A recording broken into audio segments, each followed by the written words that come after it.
Mga kwento ng pag-ibig, kwento ng pag-asa at mga kwento ng buhay dito sa Barangay Love Stories. Love Stories.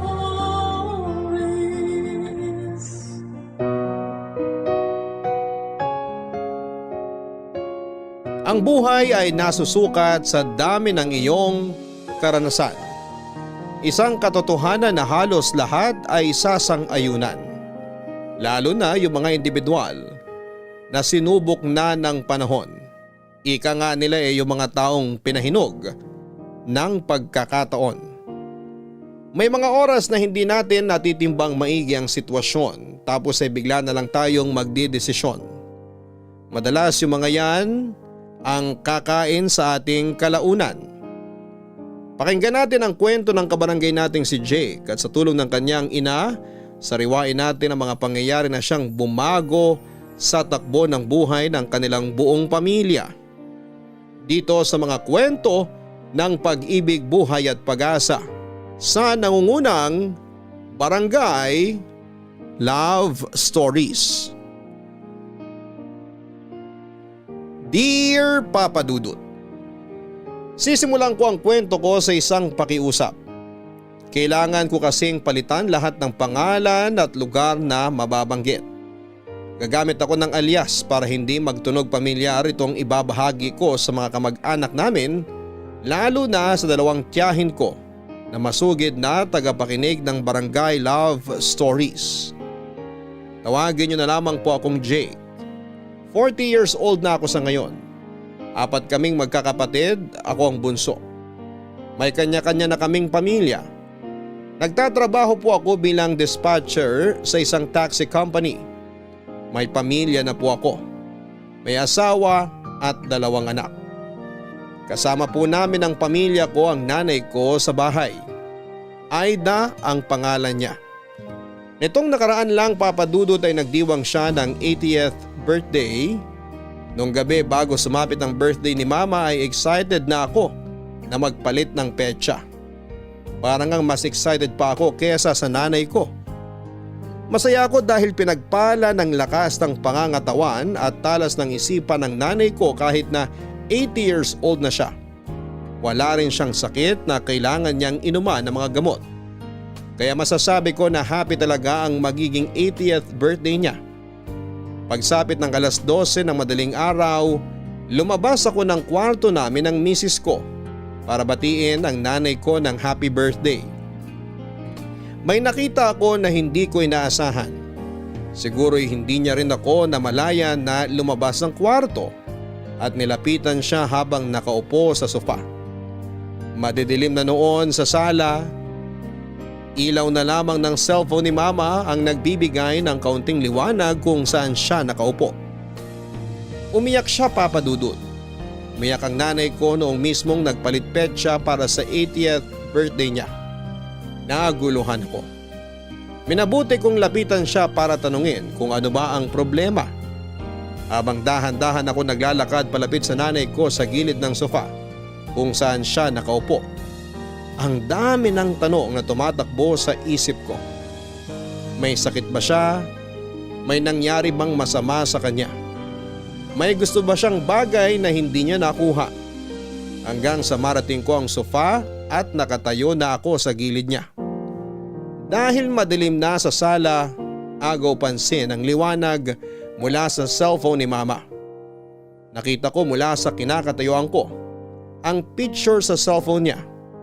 Pamilyar ang lalaking kasama niya sa picture sa Facebook memory nito. Si Kuya Piping, panganay na kapatid ng mama ko. Kuya ang tawag naming magkakapatid kay Kuya Piping kasi nakasanayan na namin. Lagi naming naririnig kay Mama kaya lahat kami ay nagayahan na. Tumabi ako kay Mama sa sofa at nilagay ang kanang kamay ko sa balikat niya para ipalam sa kanya na uupo ako at tatabihan ko siya. Pagpaling ng ulo ng nanay ko at nang maanigan niya ako, lalo siyang naiyak. Lalo rin tuloy akong naguluhan. Tinanong ko siya kung may nagawa ba ako sa kanya para maiyak siya ng ganon. Wala naman daw akong nagawang mali. Siya raw ang may nagawa. Kaya raw siya biglang kinain ng lungkot noong makita niya ang picture nila ni Kuya Piping. Tinanong ko siya kung ano yung ginawa niya na nagpalungkot sa kanya. Sinagot niya ako ng tanong rin. Tinanong niya ako kung naaalala ko pa ba yung maliit na grocery na pinupuntahan namin sa Vito Cruz, Manila kung saan kami namimili bago kami pupunta kina Lola Lourdes para dumalaw. Sinabi kong oo, naalala ko.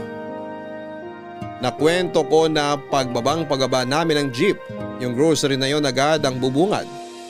Nung makumpirma niyang naaalala ko pa doon nagsimulang magkwento si Mama.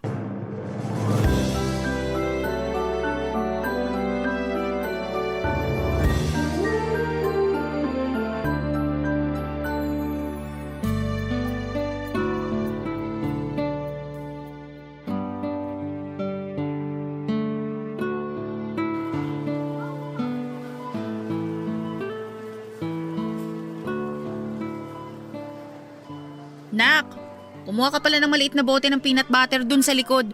Nawala sa isip ko na kumuha kanina nung dumaan tayo ron. Sige ma, kukuha na ako. Anong brand? Eh kahit ano, di naman pihika ng lola mo sa peanut butter. Okay ma, ako na mamimili.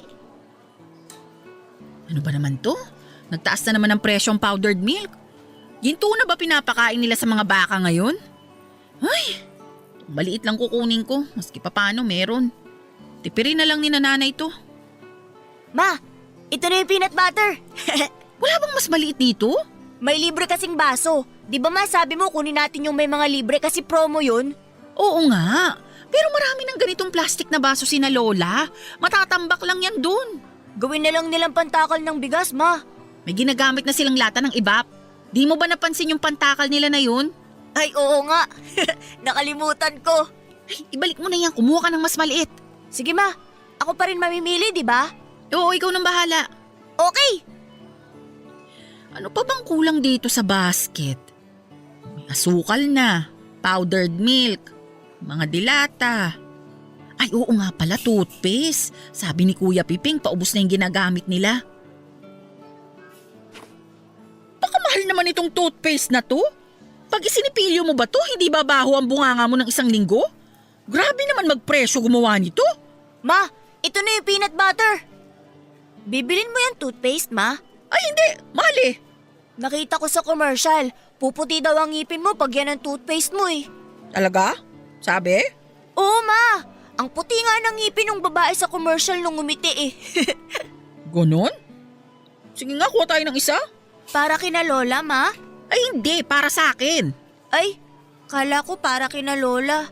Itong isang brand ang kukunin ko para sa kanila. Ah, okay. Ma, parang mas marami ngayon ibibigay mo kina Lola. Humirit kasi ang lola mo na dagdagan ko ng kaunti yung inaabot natin doon para mas tumagal daw ang stock nila. Eh, bigas ma. Bibili ako sa bigasan sa tapat? Oo, bumili ka ng 5 kilo sa tigbe-20. Ma, bili rin ako ng Betamax tsaka isang isaw ng manok ha. Diba sabi ko sa'yo, tigilan mo na yung pagkain ng mga ganyang inihaw. Minsan lang naman ma. Tsaka, ang sarap kasi ng sausawan nila dun eh. Hay nako, iwasan mo nga kumain ng mga ganun, magkakasakit ka. Kahit minsan lang. Isa lang naman ma. Makinig ka sa sinasabi ko. Huwag matigas ang ulo mo ha. Magluluto ako ng adobong sitaw, mabilis lang yon. Yun ang ulam natin mamaya doon kina lola. Lalagyan mo ng baboy ma. Oo, kaya huwag ka nang mag-ihaw-ihaw. Sige na nga. O hili ka na, bayaran na natin tong pinamili natin. Ma, Ano yun? di ka ba aawayin ni Papa dahil bibigyan mo ulit sina Lola ng grocery? Hayaan mo nga yung papa mo. Kinakabahan kasi ako ma, baka sumigaw na naman si Papa. Natatakot ako tuwing nag-aaway kayo eh. Aburido lang sa trabaho ang papa mo kaya napagbubuntunan niya ako. Isipin mo, maghapon silang nakabilad sa araw sa construction. Kahit naman siguro ako laging iinit ang ulo ko pag uwi ng bahay kung ako ang nasa kalagayan niya. Narinig ko rin na sinabi ni Papa ma na sinasayang mo lang daw yung pera sa kabibili ng kung ano-ano para kay Lola. Tapos, minsan minumura ka pa niya. Yung pera hindi nasasayang kasi nagagamit naman ni na lola mo tong binibigay ko sa kanila. Dahil dito busog sila, may makakain sila. Tayo ma, kakain pa rin ba tayo ng 3 beses sa isang araw? Oo naman, syempre. Bakit mo naman natanong yan? Sabi kasi ni Papa, Inuubos mo kina Lola yung pera natin. Kaya sa susunod, tayo naman daw yung hindi makakakain. Ay naku, hindi totoo yan. Hindi mangyayari yon. Araw-araw ako nagluluto ng mga paninda. Paano tayo magugutom? Ewan, si Papa kasi. Sabi pa niya sa akin, bantayan daw kita, Ma. Sabihin ko raw sa kanya kung mamimili ka tapos ibibigay mo kina Lola. Sinabi niya yon? O anong sabi mo? Wala. Tumango lang ako. Ma, mumurahin ka ba ni Papa kapag sinabi ko na namili tayo ngayon? Mas maganda na ako na lang ang magsabi nito sa kanya. Huwag ka na lang magsalita. Paano pag tinanong niya ako? Anong sasabihin ko? Huwag mo siyang sagutin. Kunwari gagawa ka ng assignment kaya hindi ka pwedeng maistorbo. Ha? Pwede ba yun, Ma? Baka ako naman ang murahin ni Papa. Ay, o ito kunin mo to. Anong gagawin ko dito sa toothpaste, Ma? Isoli mo kung saan natin nakuha yan. Di ko nabibilin. Para di maisip ng papa mong magaling na winawaldas ko pera natin. Buisit.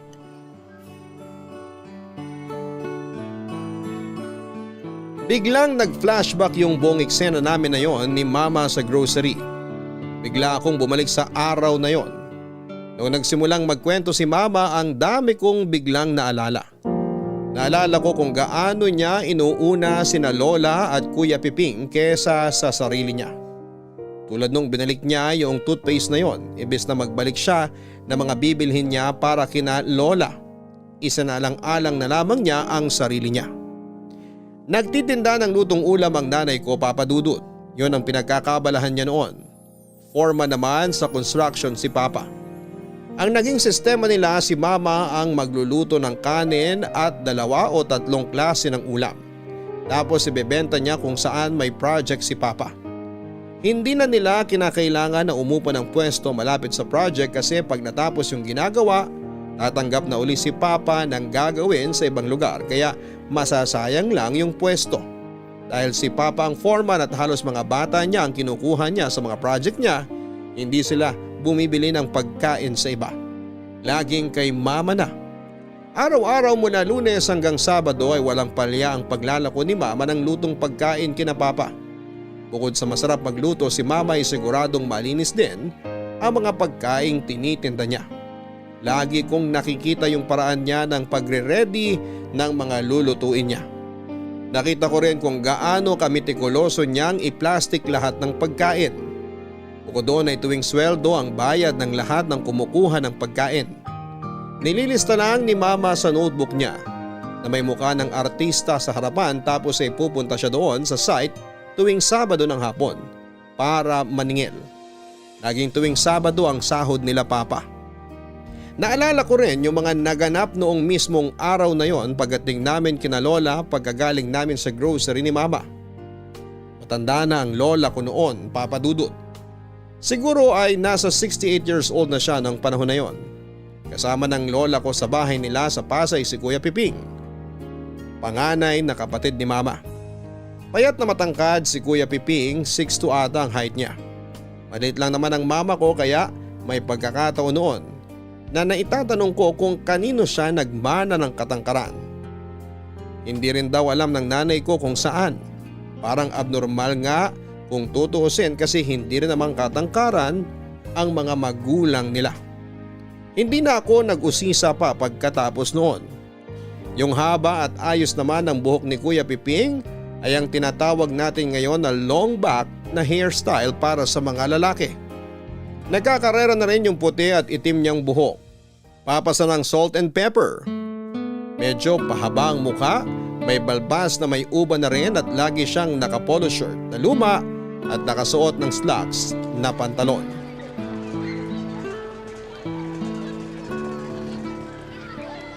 O kuya, anong ginagawa mo dito sa labas ng bahay? Nagpapahangin lang.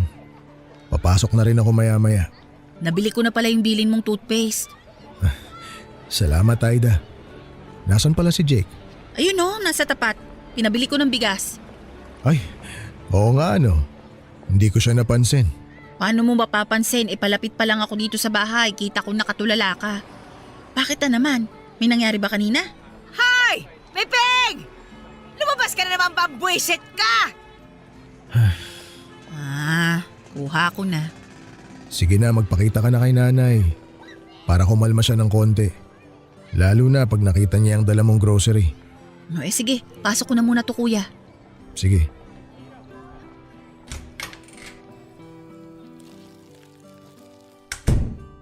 Nay! Ito yung mga pinamili ko sa inyo. Bago ako pumasok dito, rinig na rinig yung sigaw niyo hanggang labas ah. Eh, yung kuya mo nag-iinutil na naman eh. Ano po bang nangyari? Lumilipad na naman ang utak kung saan-saan. Ewan ko ba dyan? Matalino naman nung nag-aaral. Pero ngayon parang natuyuan na ng tubig sa utak. Ano bang ginawa ni kuya? Tatanga-tanga yan.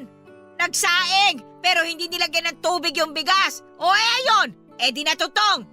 Bobo! Sino makakalimut talaga ng tubig yung isasaing? Pwede mo makalimutang hugasan yung bigas, pero yung hindi mo lagyan ng tubig pag sinalang mo na, aba, ay katangahan talaga yon. Pang mga utak biya yon. Hayaan nyo na. Ilaga nyo na lang yung natutong na bigas. Gawin ninyong kape. Ayoko nun! At saka hindi ko hinihingi ang opinion mo, ha? Kagaganyan mo lalo tuloy nagiging sintu-sintu yan sa Peping. Aba, bakit naman ako nadamay sa galit nyo, Nay? Bigay ka kasi ng bigay ng paraan, kaya lumalakas ang loob niyang magtanga-tangahan. Tulad niyang gawin na lang namin kape yung natutong na bigas. Para kinukonsinti mo pa siya na huwag gamitin ang utak niya Kasi nga, magagawa naman ng paraan. Ayoko lang na masayang yung bigas. Ma, ito na yung bigas. Ang bigat. Ibaba mo na sa tabi ng mga pinamili natin. Okay, ma. Mano Pola, Oh, akala ko hindi ka kasama ng mama mo ngayon. bumili lang po ako ng bigas dyan sa tapat. Kumusta naman ang pag-aaral mo? Ayos naman ba? Opo, Lola. Ayos naman po. Nasa honor ka ba? Hindi po, Lola Paano puro ka laro? Kaya hindi ka maka-honor-honor. Naku! Ayos lang na hindi honor. Basta paglaki, hindi pulpul. Basta paglaki, hindi pipisan sa nanay kasi mahina ang loob. Konting kibot, nalulungkot. Konting kibot, natatakot. Honor nga nung nag-aaral pero nung tumanda, natuyo na ang utak. Nay, tama na. Pati sa harap ng bata, nililibak niyo si kuya. Bakit naman hindi? Para bata pa lang, alam na nitong anak mo na dapat wag na wag niyang tutularan si Peping. Sige na, Jake. Doon ka muna kay Kuya Piping sa labas. Sige po. Bye, Lola. Oh, tandaan mo yung sinabi ko sa'yo, ha? Nay, sabi ng tama, Nay. Bakit parang naiirita ka? Ayaw niyo kasing paawat. Anong aawatin mo sa akin? Yung pagbubunga nga ko? Hoy, para sabihin ko sa'yo, kung araw-araw mong kasama yung kuya mong magaling, makukurta rin yung utak mo. Nandun na tayo, pero hindi niyo naman kailangan paringgan si kuya sa harapan ni Jake. Ako na nga ito nagmamalasakit sa anak mo para hindi lumaking bobo. Ikaw pa itong galit? Gusto ko lang sana, Nay, wag kayong gumaganon sa harap ni Jake. Ano bang inaarte mo? Ikaw nga kung magdala ka ng kung ano-ano dito once in a blue moon. Nakakarinig ka ba sa akin? Nag-iinarte ba ako? Anong once in a blue moon pinagsasasabi ninyo? Nagdadala ako ng grocery dito linggo-linggo Ayun na nga, isang beses kada sa isang linggo. Once in a blue moon. Tsaka puro mumurahin na nga ang mga dinadala mo rito. Kakarampot pa. Buti nga nagdadala ako ng mga kakarampot at mumurahin kung ano-ano dito yung ibang mga kapatid ko ba naalala ba kayo? Hindi nga di ba? Nasa na yung paborito ninyong anak? Hindi ba kinalimutan na kayo? Oy, manahimik ka na. Mabuti pa umuwi na kayo. Kunin mo yung mga pinamili mo. Isaksak mo yan sa baga mo. Pag uwi mo sa inyo, isama mo na yung kuya mo, ha? Total naman magaling ka. Di kupkupin mo na. Mas gugustuhin ko pang mabulag kesa makita ang pagmumukha ninyong dalawa.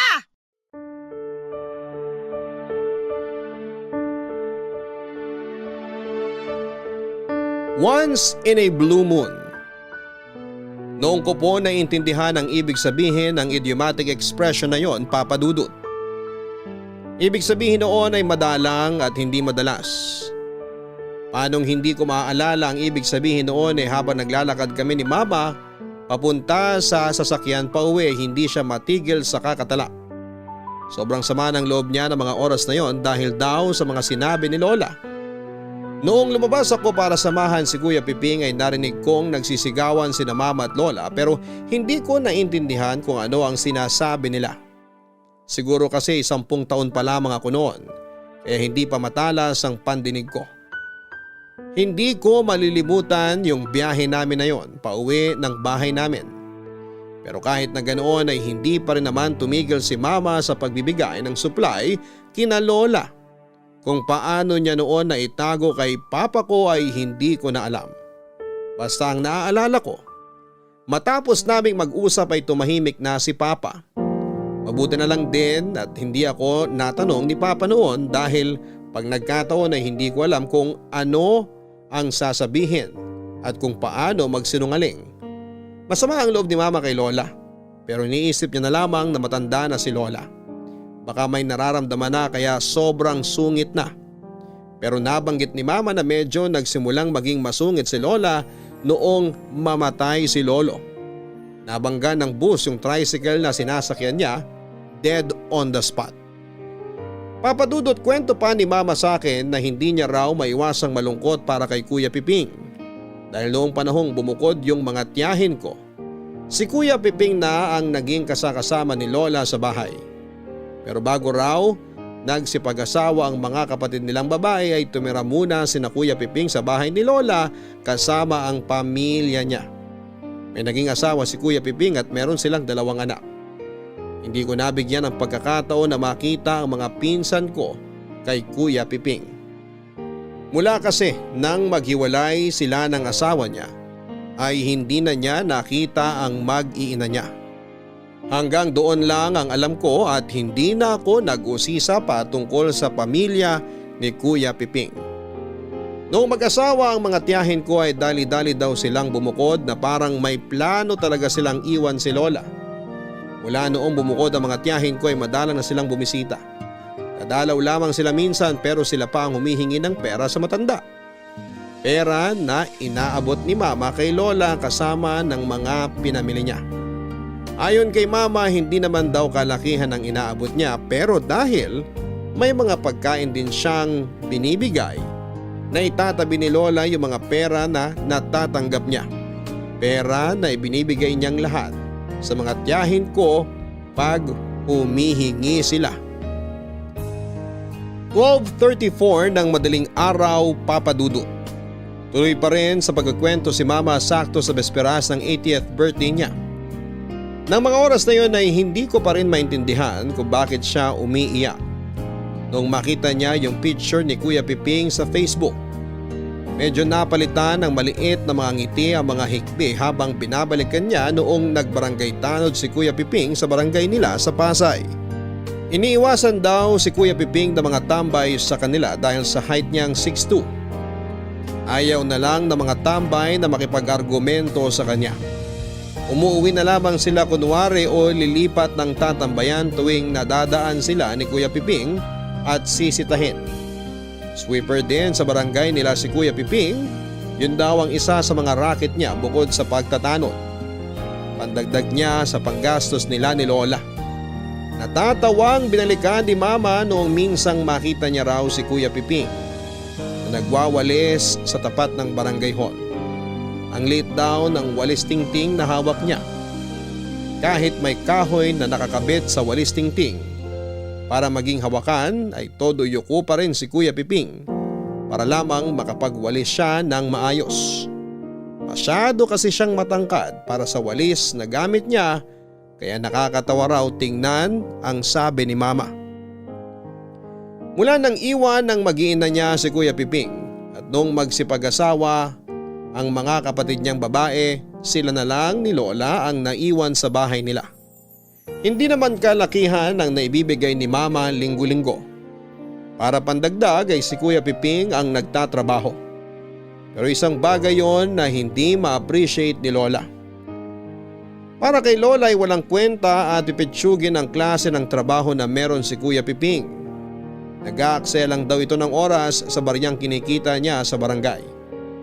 Nakapag-aral naman daw at nakapagtapos si Kuya Piping pero bakit nagkakasya na siya sa ganong klase ng hanap buhay? Sabi ni mama panay daw at walang humpay ang panunumbat na binibigay ni lola kay Kuya Piping. Hindi man lang daw napakinabangan ni lola ang pinag-aralan nito. Mahiyain na raw si Kuya Piping mulat sa pool pero lalo na nag-iba ang pag-uugali niya noong maghiwalay sila noong asawa niya. Siguro yung malaki ang naging epekto sa pagkatao ni Kuya Piping nung iwan siya ng asawa niya at hindi na muling nakita pa ang mga anak nila. May dinaramdam siguro si Kuya Piping na hindi niya masabi. Marahil ay dala ng pagiging mahiyain. Baka nga raw depressed si Kuya Piping noon at pilit lang na nagmo-move on pero hindi napapansin nila Lola yon. Para kay Lola, mula nung iwan si Kuya Piping ng asawa niya, naging inutil na siya. Meron pang sinabi si Mama na medyo kinilabutan ako, Papa Dudut. Noong nagkasagutan daw sila ni Lola, sa galit nito ay sinabihan niya si Mama na mas gugustuhin pa raw niyang mabulag kesa makita ang pagmumuka ng mama ko at ni Kuya Piping. Para kay Mama, noong nasabi yon ni Lola ay normal na bulyawan lang nila na mag-ina yon. Hindi naman daw naisip ng nanay ko na dadapuan ng sakit na katarata si Lola at lulubha ang lagay nito. Napagtanto lang daw ni Mama na tinutuon ng tadhana ang binitawang salita ni Lola noong araw na tuluyan na siyang nabulag dahil sa katarata.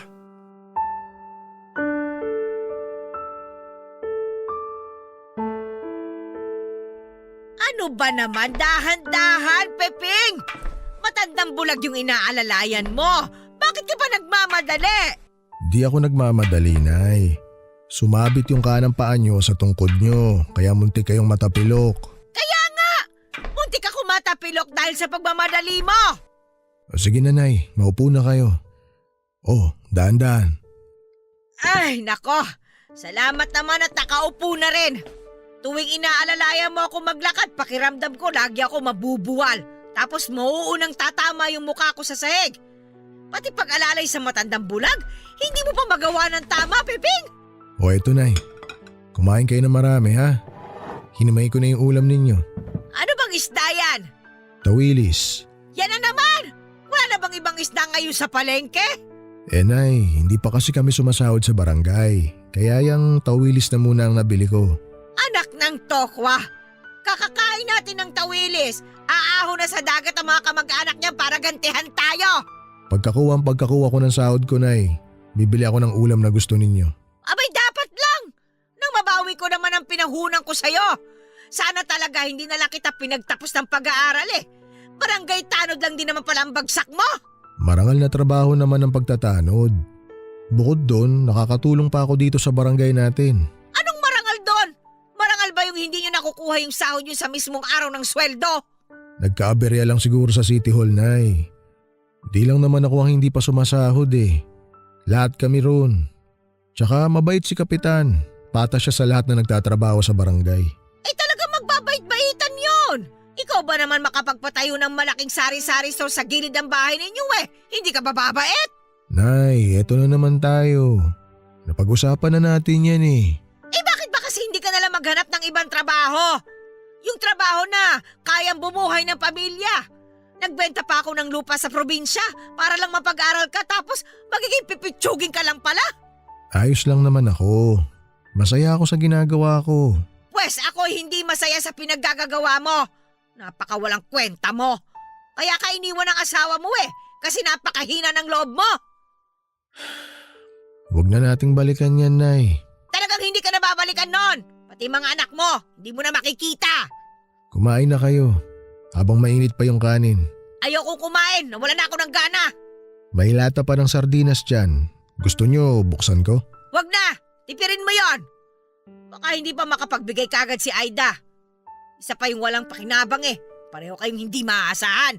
Wala namang palya si Aida sa pagbibigay dito sa atin. Anong walang palya? Bakit nakapagbigay na ba siya ulit? Hindi pa. Oh, eh di pumalya. Baka na-delay lang, Nay. Ay naku, buwisit. Buti pa yung ibang mga kapatid mo eh. Maganda na ang buhay. Malayo na ang narating. Pero pag nagpupunta sila dito, sila pang binibigyan nyo ng pera. Investment yon. Nangangapital ako. Ikaw bobo ka talaga eh. Siyempre dahil maganda na ang buhay nila ngayon, pag naramdaman nila na suportado ko pa rin sila, abay aambunan nila ako. Ganon kasi ang mga diskarte. Hindi yung pawalis-walis ka sa barangay. Mukha ka na nga kawawa, hindi ka papasasahurin. Kundi ka ba naman kasi banban eh. Baka bukas na may bigay na yung sahod ko. Ang sabihin mo, baka bukas, naibili na ni Kapitan ng paninda ng sari-sari store niya yung mga sahod ninyo. Ay. O eto Nay, susubukan ko na kayo. Ayoko niyan! Iniisip ko pa lang yung isdang yan, nalalasahan ko na. Nakarehistro na sa dila ko yan. Itimpla mo na nga lang ako ng gatas. Bilisan mo! Ayoko namang usume, Peping. Ay nako, mamamatay ako na maaga dahil sa'yo eh!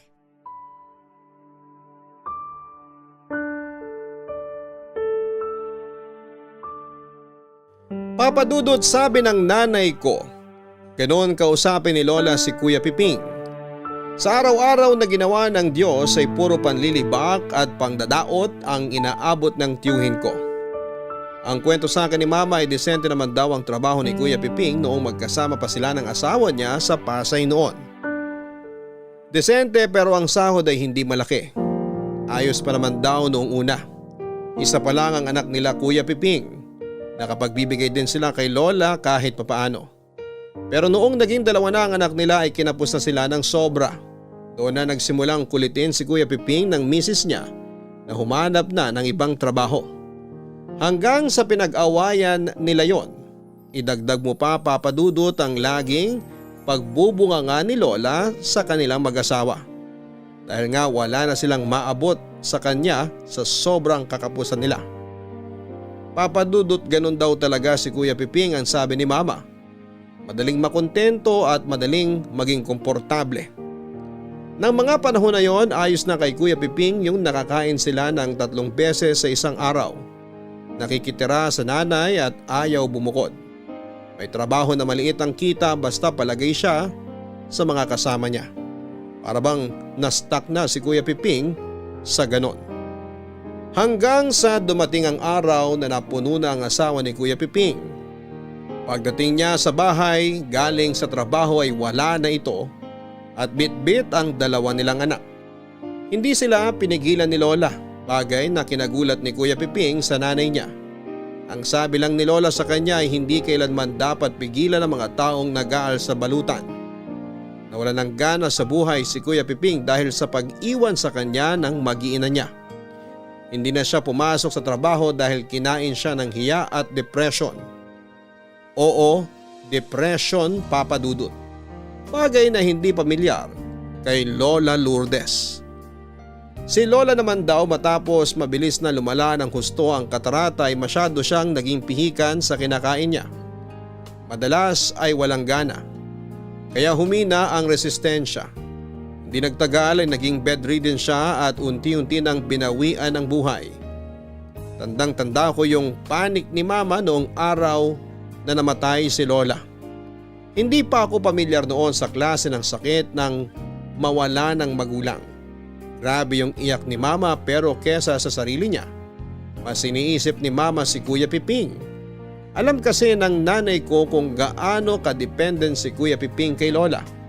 Kahit na kulang na lang ay humiling si Lola sa langit na tamaan ng kidlat si Kuya Piping sa buwisit niya rito. Nanatili si Kuya Piping sa tabi niya. Mas ginusto pa ni Kuya Piping na makarinig ng panlalait mula sa sariling ina kesa bumukod at mamuhay na mag-isa. Pwedeng 2 bagay yon, Papa Dudut. Pwedeng sa sobrang pagmamahal ni Kuya Piping, hindi niya maiwan si Lola o takot lamang siya na mamuhay mag-isa. Baka ganon talaga kahina ang loob niya.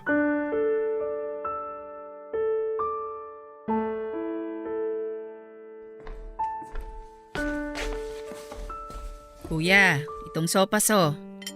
Bibigyan sana kita ng kape kaso naisip ko na mas kukumbinsihin na lang kitang magpahinga.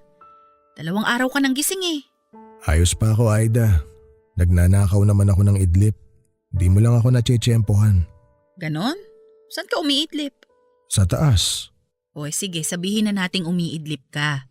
Pero di rin kita nakitang kumakain. Medyo wala kasi akong gana eh. Gusto mo bang sumunod na kay nanay ng maaga? Ikaw naman. Hayaan mo. Mamaya kakainin ko tong sopas na to. Kainin mo na ngayon habang mainit pa. Palalamigin ko lang sandali tapos kakainin ko na. Sige, babantayan kita ha. Isa ka na palang gwardiya sibil ngayon. para siguradong kakainin mo yung sopas. Napakawalang tiwala mo naman sa akin. Naninigurado lang ako. Ayaw kasi kitang mapano kuya. Ewan ko ba kinakabahan ako? Ganyan-ganyan si nanay bago siya namatay eh. Wala ring ganang kumain. Iba naman ang lagay ko sa lagay ni nanay noon. Wala akong ganang kumain kasi busog na ako sa lungkot. Ay, paano ka na pala nito kuya? Mag-isa ka na lang dito sa bahay. Sa totoo lang Aida, yan lang ang laman ng isip ko mula nang mawala si nanay. Masyado siguro akong dumepende sa kanya kaya parang palagi akong wala sa ulirat. Ngayon ayos pa ako kasi kahit paano, kahit nasa kabaong na siya, alam kong si nanay yan. Parang kasama ko pa rin siya dito sa bahay. Tsaka may mga ibang tao rin na nakikiramay kaya hindi pa ako masyadong kinakain ng lungkot. Ano na ngang mangyayari pag nailibing na si nanay? Hindi ko alam. Wala pa ako dyan eh. Di ko pa napagpaplanuhan. Di ko pa naiisip, sa totoo lang. Gusto mo ba doon ka muna sa bahay? Naku, wag na. Wag mo na akong isipin. Pwede ba naman yun? Iniwan na nga tayo ng mga magulang natin tapos sasabihin mo wag kitang isipin? Kaya ko naman siguro. Paanong kaya mo?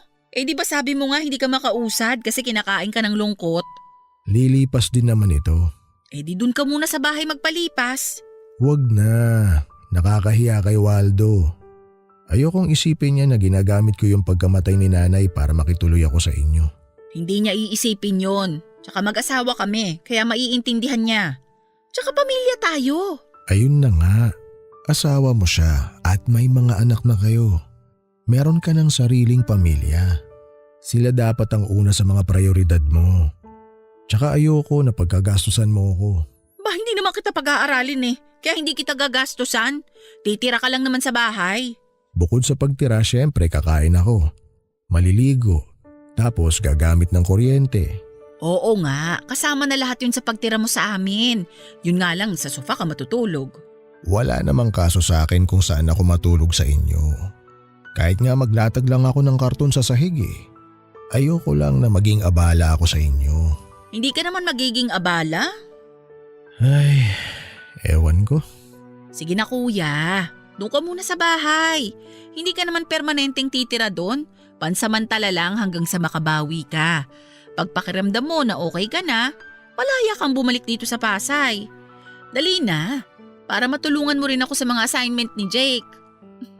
Mas may tiwala ako kung ikaw ang magtuturo sa kanya kesa sa mga kapatid niya. Anong gagawin ko dito sa bahay pag nagkataon? Di ipaupa mo. O kandado mo lang, nasa iyo. Pwede ka rin namang sumilip-silip dito. O ano kuya? Ay, sige na nga. Pagkalibing ni nanay, mag-aayos lang ako dito tapos doon na ako sa inyo.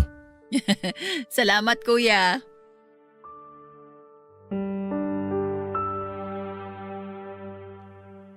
Papadudot nung lamay ng lola ko ay kinausap ni mama si Kuya Piping na matapos ilibing ni lola ay sa bahay na muna namin siya titira pansamantala hanggang sa makarecover siya.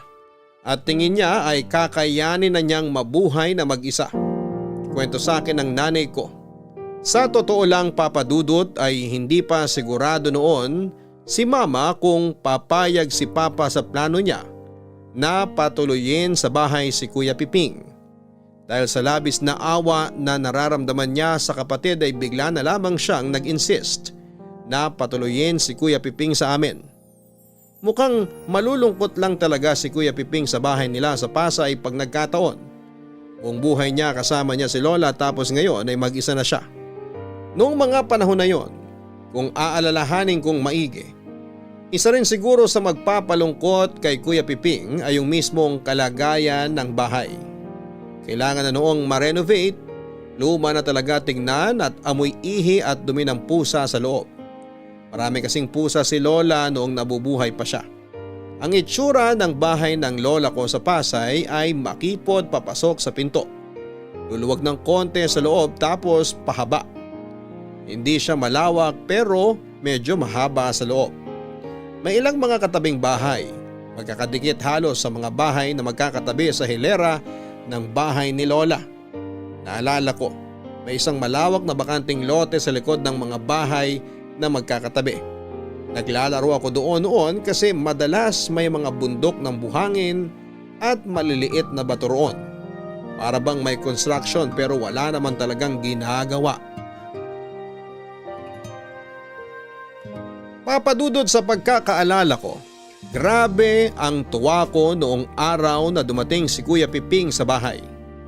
Para bang naramdaman ko na may magiging tutor ako sa amin. Ang nakakalungkot lang sa pagdating niya ayon sa kwento sa akin ni Mama ay maraming pagtatalo raw ang naganap sa pagitan nila ni Papa bago pa yung unang araw ni Kuya Piping sa bahay. Hindi na lamang pinansin ni Papa ang buwisit ni Papa at pinatuloy pa rin niya si Kuya Piping. Masayang kasama at kausap si Kuya Piping. Marami kasi siyang alam kaya marami rin akong tinatanong sa kanya. Kung babalikan kong maigi, nakakagulat na alam pa niya yung mga lesson namin noon sa school. Isa sa mga tumatak sa akin ay noong tanungin ko siya tungkol sa mga uri ng relationship ng mga hayop sa Animal Kingdom. Nasagot niya ang lahat ng yon. Partida na hindi pa masyadong uso ang internet noon.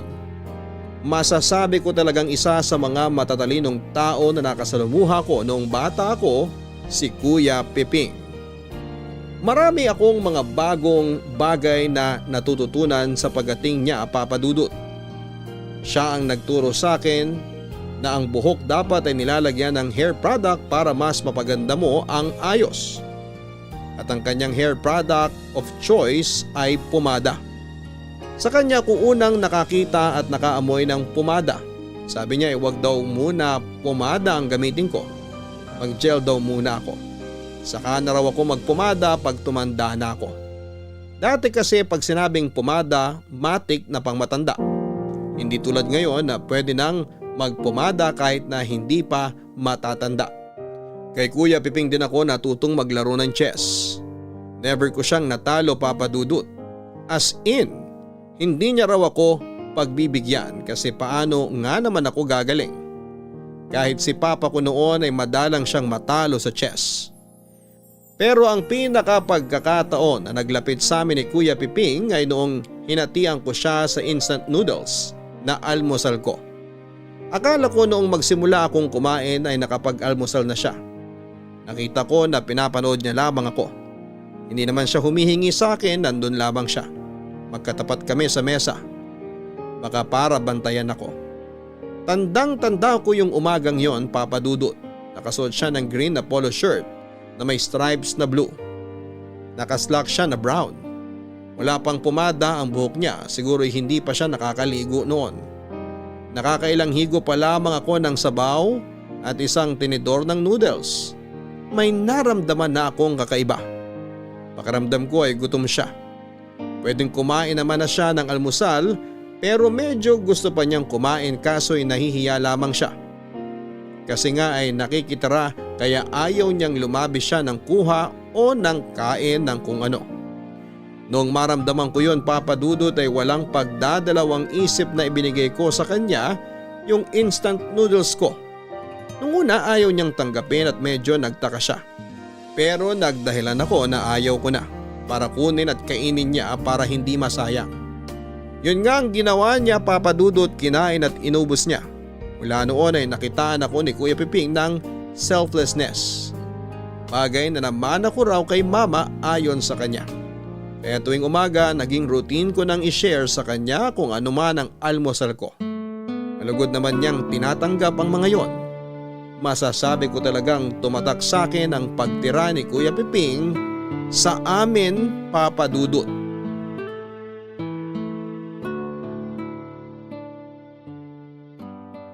Kuya Piping sa'yo na tong noodles ko.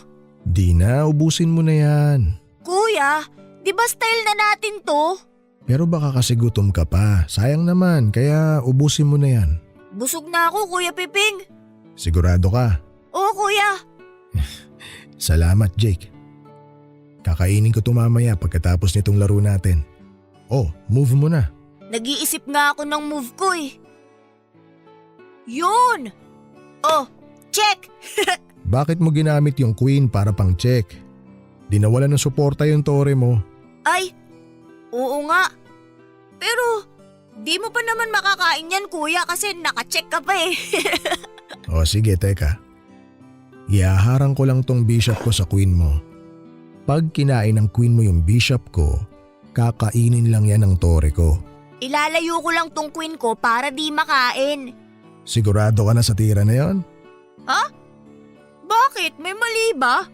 O tingnan mo. Pag-aralan mong maigi. Hala, bakit ganun? Pag di ko ginalaw queen ko, makakain to ng bishop mo. Pag nilayo ko naman, makakain tore ko. Kaya mamili ka na lang ng isa kung sino ililigtas mo. Lipat ko na lang tong queen ko dito. Ikaw bahala. O, kakainin ko na tong tore mo ha. Check. Nye, checkmate na? Ah, Ang daya naman. tira ka kasi ng tira, di mo tinitingnang maigi. Di bali Kuya Piping, matatalo rin kita sa susunod. Oo naman, matatalo mo rin ako. Si Papa ba natatalo ka? Madalang. Ano yung madalang kuya? Madalang ibig sabihin, hindi lagi. Pwede ring minsan. Ah, parang once in a blue moon. Paano mo nalaman yung idiomatic expression na yan? Kay Mama. Naalala ko, galing kaming Pasay nung narinig ko kay Mama yon. Buhay pa si Lola nun. Nag-away sila bago kami umuwi. Kasi sinabihan daw siya ni Lola na once in a blue moon lang siya magbigay ng supply sa inyo eh. Ay, ang lola mo talaga. Minsan kasi wala ring preno yung bibig nun eh.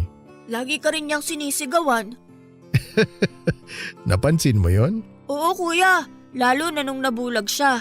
Naisip ko nga nun, nagiging bungangera kaya lahat ng nabubulag? Pero alam mo, kahit na ganun si Lola, mahal na mahal ko yun. Kahit lagi ka niya sinisigawan kuya? Oo, kahit ibitin pa niya ako ng patiwarik. Bakit kuya? Kasi nanay ko siya. Siya ang nagpalaki sa akin. Siya ang bumuhay sa akin. Pinag-aral niya ako at siya ang nakasama ko hanggang sa pagtanda. Di ba mama mo siya? Bakit kanya lagi sinisigawan? Palpak ka ba? Sa mama mo rin ba natutunan niyang palpak? Oo. Ay, oo. Palpak ako. Marami kasi ako nagawang mali. Gaano karami kuya? Basta, bata ka pa kaya hindi mo pa maiintindihan. Pero Jake, tandaan mo tong sasabihin ko sa'yo ha. Mahalin mo ang mama mo. Mahal ko naman si mama. Huwag mo siyang kalilimutan pagtanda niya. Pagtanda nila ng papa mo, bantayan mo sila. Ha? Oo kuya. Pero sana pagtanda ni Papa di na siya maglasing. Ang ingay kasi niya eh. Mura ng mura. Ay, nga pala Jake. Naririnig mo bang nag-aaway ang mga magulang mo dahil sa akin? Nung isang araw kuya, narinig ko si Papa na tinatanong si Mama kung kailan ka aalis. Anong sabi ng mama mo? Di ko narinig eh. Paalis na kasi ko nun para pumasok sa school. Aalis ka ba kuya? Hindi naman. Gusto mo ba akong umalis? Kung may pupuntahan ka, okay lang basta babalik ka. Pero kung aalis ka na dito, wag. Dito ka lang. Para laging may magtuturo sa akin. Hanggat nandito ako, tutulungan kita sa lahat ng mga assignment mo. Basta Jake, ipangako mo sa akin na susulitin mo ang mga oras na kasama mo ang mga magulang mo. Lalo na ang mama mo. Bakit lalo na si Mama, kuya? Konti lang ba dapat kay Papa? Hindi naman. Mahalin mo rin ang papa mo. Dagdagan mo lang ng konti yung sa mama mo. Bakit nga, kuya? Kasi ang mga nanay, mga anghel sila sa lupa. Biyaya sila galing langit. Isa sa pinakamagandang regalo na pwede mong matanggap kapag tumanda ka, yung magkaroon ka ng magandang relasyon sa mama at papa mo. Darating ang araw, Jake. Lalaki ka at magkakaroon ka na ng mga bagay na gusto mong makamit. Isama mo sila sa mga pangarap mo.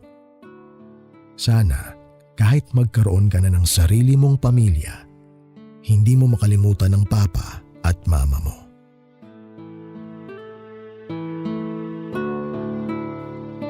Papa Dudut, hindi ko makakalimutan yung sinabing yon ni Kuya Piping na anghel sa lupa ang mga nanay. Tumatak sa akin yon. Kaya rin siguro kahit buhay pa ang mga kapatid ko at may sarili na akong pamilya, ako ang nagpipresenta na mag-alaga kay mama. Naalala ko na sa mga buwan na kasama namin si Kuya Piping sa bahay, naging ganado ako lalong mag-aral. Alam ko kasi na mamaniin ko lang lahat ng mga assignment ko dahil sa kanya. Natutulungan din daw ni Kuya Piping si mama sa pagluluto ng mga binibenta niyang pagkain sa site. Tuwing darating naman si Papa galing trabaho, may nakahanda ng hapunan para sa kanya. Ipinapaalala rin sa akin ni mama na dumating din daw ang pagkakataon na si Kuya Piping na ang naglalaban ng mga damit ko. Lahat daw, Papa Dudut, mula sa mga brief ko hanggang sa mga uniforme. Dagdag pa ni mama, si Kuya Piping na rin daw ang nagpaplansya. Siguro nagpaplansya siya tuwing nasa school ako kasi hindi ko siya natsyempohan kahit na isang beses. Para raw kay mama, guminhawa ang buhay namin sa bahay dahil sa pagkukusa ni Kuya Piping. Hindi ko lang maintindihan, Papa Dudut, kung bakit para sa tatay ko ay malaking aberya ang pagtira ni Kuya Piping sa amin. Hindi niya nakita lahat ng mga pagkukusa at pakinabang ni Kuya Piping sa bahay. Siguro'y ayaw niya lang yung ideya na may binubuhay siyang ibang tao bukod sa sarili niyang pamilya. Sa pagpapatuloy ng pagkukwento ni mama sa besperas rin ng 80th birthday niya, napatingin ako sa orasan sa pader. Nakita ko na 1:70 na ng umaga. Sa bahaging ito ng kwento niya ay napansin kong bahagyang nagngingit-ngit siya sa galit. Dito niya pinaalala sa akin yung makasaysayang Sabado ng gabi na yon. Oh, Waldo, ba't ang aga mo? Sabado ngayon na. Akala ko may buhos kayo. Hindi na tuloy. Saka gusto ko talagang umuwi ng maaga. Ay buti hindi kayo nag-inuman ng mga kasama mo. Madalas pag Sabado tapos wala kayong buhos, nagiinuman kayo. Umiinom pa sila ron sa site. Nakadalawang bote lang ako ng beer tapos umuwi na ako. Bakit? May nangyari ba? May nararamdaman ka ba ngayon? Umay, yun ang nararamdaman ko. Ha? Anong ibig mong sabihin? Nasaan si Jake? Lumabas kasama si kuya. Pinabili ko ng miswa. Lalagyan ko ng patola para may sabaw tayo pandagdag sa pinirito kong tilapia. Papa! Bumili ka raw ng miswa, sabi ng mama mo. Oo pa, ito dala ko na. Akin na dito para maluto ko na yan nang makakain na tayo. Eto ma.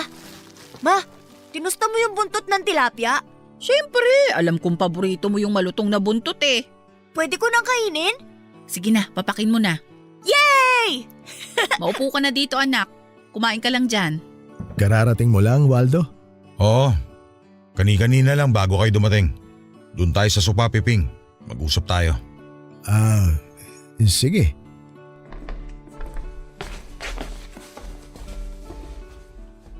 Maupo ka. Ano bang pag-uusapan natin? Ikaw ang pag-uusapan natin. Ano ba ang plano mo? Plano saan, Waldo? 8 buwan ka na rito. May sariling bahay naman kayo. Ba't di ka na lang doon sa inyo? Ang liit na nga nitong bahay, sumisiksik ka pa rito. Pasensya ka na kung… Waldo, akala ko ba nagkasundo na tayo? Bakit? Ano bang usapan natin, Aida? Sige nga, ipaalala mo sa akin. Napagkasunduan natin na ako nang magsasabi kay kuya. Ayun na nga. Pero kailan mo sasabihin? Ang tagal na natin na pag-usapan to. 8 buwan na itinakbo. Nandito pa rin sa bahay tong si Piping. Bumubuelo lang ako. Bubuelo ka kasi masasaktan damdamin ng kuya mo? Kalalaking tao nito pero malungkutin. Lalaki ka ba talaga, Piping? Hindi mo kailangan ng kasama pag malungkot ka. Magtrabaho ka para hindi ka nabuburyo sa bahay. Ang laki mo rin kasing batugan eh. Marami namang naitutulong si kuya dito sa mga gawaing bahay. Ano naman ngayon kung may naitutulong siya dito sa bahay? Rason na ba yun para hindi na siya umalis? Eh may mga kailangan pang ayusin sa bahay sa Pasay. Kaya hindi pa ako makatsyempo. Ano pa bang hinihintay nyo? Ako pa ba ang gagastos ng pampapaayos nyo doon? O baka hilingin mo na rin sa akin na ako na gumawa ng mga sira doon? Total, construction worker naman ako. Yun nga rin sana yung isang ipakikisuyo ko sa'yo. Na baka… Pakapala na pala tayo ng mukha dito, Aida eh. Ako na nga kumupkop dito sa kapatid mo. Tapos gusto mo ayusin ko pa yung bahay nyo? Magbabaka sakali lang naman sana ako na baka masilip mo yung bahay doon para makita mo yung mga kailangang ayusin. Wala akong pakialam sa bahay nyo. Hindi ko na problema yon. May naiwan naman siguro yung nanay nyo kahit magkano. Linggo-linggo ka nagbibigay sa kanila noon, di ba? Sigurado naman may naitabi yun. Waldo, baka pwedeng humingi na muna ng kahit 2 buwan pa para sana… 2 buwan pa? Baka gusto mo nang gawing 4 para sarado 1 taon. Waldo naman. Ang napag-usapan. Hindi naman kasi ganun kadali yung pinapagawa mo. Sa tono mo, parang krimen yung pinapagawa ko sa'yo. Hindi ba makatwiran para sa pamilya ko yung gusto kong mangyari? Pag wala na si Piping dito, mas makakabuelo tayo sa mga gastusin para sa pamilya natin. Sa totoo lang, Aida, sa kagaganyan mo, iniisip ko tuloy. Plano mo talagang gawing permanente pagtira ng kuya mo dito sa bahay. Hindi naman sa ganun. Aida, tama si Waldo. Matagal na rin naman yung 8 buwan na tumira ako dito sa inyo. Nagkaroon ako ng kasama mula nang mamatay ang nanay. Malaking bagay na yon. Kuya, baka kasi kaya pa na… Ano ba kasing drama mo, Aida? Nahihiya ka ba na paalisin mo kuya mo dito sa bahay? Di ako na magsasabi. Waldo, sandali lang naman. Piping, umuwi ka na sa inyo. Ayoko nang buhayin ka. Waldo! Walang problema, Waldo. Bukas na bukas, uuwi na ako sa Pasay. Huwag mo na ipagpabukas. Huwag mo na rin antayin maghapunan. Ayusin mo na yung mga gamit mo. Umuwi ka na sa inyo ngayon.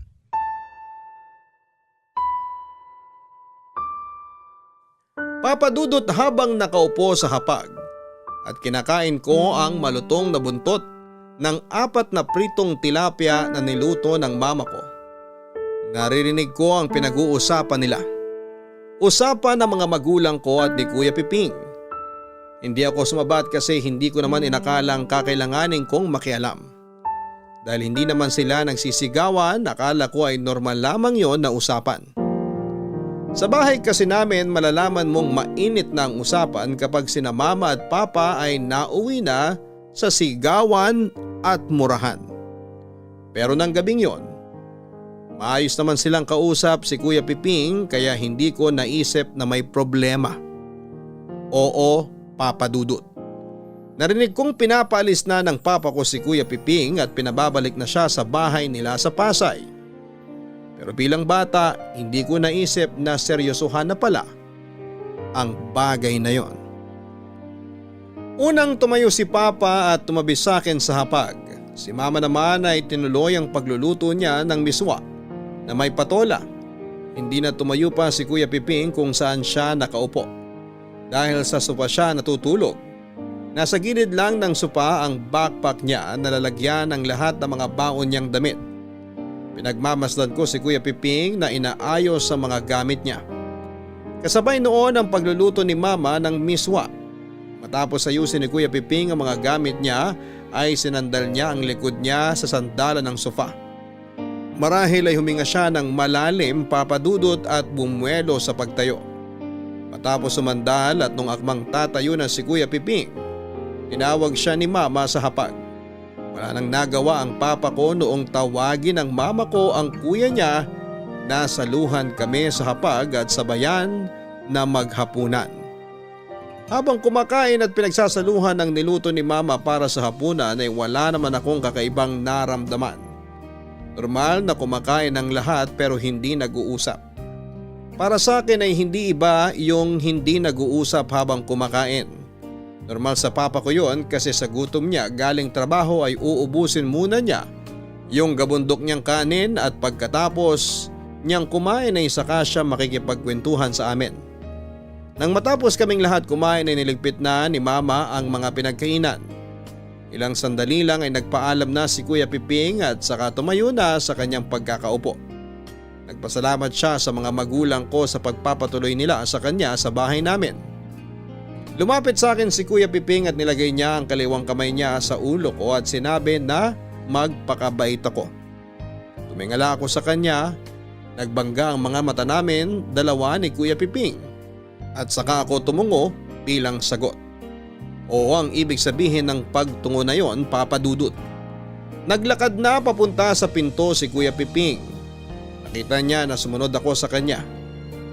Tiningnan niya ako at ngumiti habang naglalakad papunta sa pinto.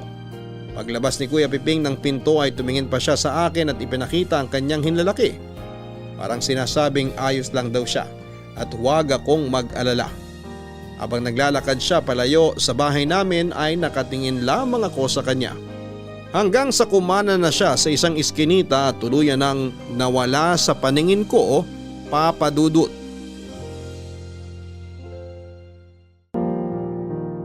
Papa Dudut, nang bumalik sa Pasay si Kuya Piping, hindi naman ako nalungkot. Iniisip ko na pupunta na lamang kami roon ni Mama para dalawin siya. Habang nagpatuloy ang buhay namin ay nabalitaan ko kay Mama na minsan 2 beses kada isang linggo kung dalawin niya si Kuya Piping sa bahay nila sa Pasay. Nakwento rin ng mama ko na bumalik sa pagiging sweeper at tanod ng barangay si Kuya Piping. Maayos na rin daw ang lagay niya sa Pasay, ang sabi ni Mama. Hindi na raw siya masyadong malungkutin at inaantay ko na lamang na isama ako ni Mama sa Pasay pag dumalaw siya kay Kuya Piping. Pero Papa Dudut, halos magdadalawang buwan mula nang bumalik si Kuya Piping sa Pasay ay may biglang umusbong na problema. Nagkaroon ng aberya sa lupa na kinatitirikan ng bahay nila. Meron daw isang negosyanteng Chino ang umaangkin nito. Nabili raw nung negosyante yung malaking bakanteng lote sa likod ng bahay nila, Kuya Piping. Naalala ko na sinabi ni Mama sa akin noon na humarap sila ni Kuya Piping sa barangay kausap ang representative ng negosyanteng Chino. Ilang beses din na nagkaroon ng usapan sa barangay nila sa Pasay tungkol sa pag-angkin sa lupa nila Mama. Umabot pa raw sa korte hanggang isang araw may mga dumating ng pulis at persahan nang pinaalis si Kuya Piping sa bahay nila dahil nakuha na raw ng negosyante yung lupa nila. Ang usap-usapan daw ay nabayaran ang lahat ng pamilya na umuukupa sa mga bahay na nakadikit sa bahay nila. At dahil nasa amin siya ng 8 buwan, hindi niya nabalitaan yung planong gawin sa mga bahay na nasa harapan ng bakanteng lote na patatayuan daw ng kondo noong negosyante. Wala raw nakuha si Kuya Piping kahit magkano. Bata pa ako noon, Papa Dudut, kaya hindi ko pa lubusang naiintindihan ang mga naganap. Ang rumihistro lamang sa utak ko ay matapos mapaalis si Kuya Piping sa bahay nila ay sa barangay siya tumira. Dahil malapit si Kuya Piping sa barangay chairman nila ay hinayaan na nito na doon muna siya. Dito naging mas emosyonal si Mama habang kinikwento niya sa akin at binabalikan yung mga naganap kay Kuya Piping sa pagtira nito sa barangay. Dinala naman daw ni Kuya Piping ang mga kailangan niya tulad ng damit, kumot at unan. Wala na rin naman daw may isasalba sa dati nilang bahay kaya wala na siyang ibang dinala. Hindi naman daw niya kakailanganin yung ilang mga cabinet na natira sa bahay nila. Hindi naman daw niya yon madadala sa barangay. Tinuloy na raw ni Mama ang pagdalaw kay Kuya Piping sa barangay. Dinadalahan niya raw si Kuya ng makakain. Sinosobrahan daw ni Mama yung pagkaing dala para daw hindi nakakahiya at may makuha rin yung mga tao sa barangay na kasama ni Kuya Piping. Hindi na raw nangaha si Mama na kausapin pa si Papa na kupkupin si Kuya Piping pabalik sa amin. Alam daw niyang mag-aaway lamang sila at sa huli hindi rin papayag si Papa. Wala rin daw tulong na ibinigay ang ibang mga kapatid na babae nila Kuya Piping sa kanya. Papadudot sa kwento ni Mama ay nagpatuloy daw ang ganong sitwasyon ni Kuya Piping ng 2 taon. Nanatili siyang sweeper sa barangay at tanod at parang naging personal assistant na rin siya ng chairman nila sa tagal niyang doon nakatira. Nung una ay naglalatag na lang daw ng kumot si Kuya Piping sa sahig ng barangay hanggang sa binilhan siya ni Mama ng folding bed. Mas mahaba si Kuya Piping sa folding bed na yon pero ayos lang daw. Manipis lang naman ang pangangatawan niya kaya kayang-kaya siya ng folding bed kapag hinihigaan na niya. Maayos naman ang naging pagtuloy ni Kuya Piping sa barangay hanggang sa nagkaroon ng malakas na bagyo noon. Binahan ng husto ang lugar kung saan ay natutulog si Kuya Piping kaya doon na muna siya pinatuloy ng chairman nila sa basketball court pansamantala. Covered court naman yon at medyo mas mataas ang lupa kaya hindi babahain. 3 linggo matapos dumaan ang bagyo ay naging sakitin na si Kuya Piping.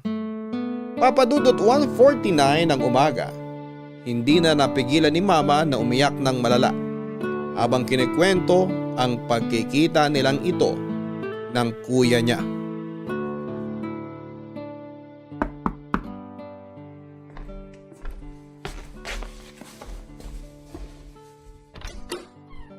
Oh, kuya! Buti naabutan mo ko. Paalis na sana ako maya-maya eh. Mabuti pala na tiyempohan kita. Halika kuya, tuloy ka. Salamat.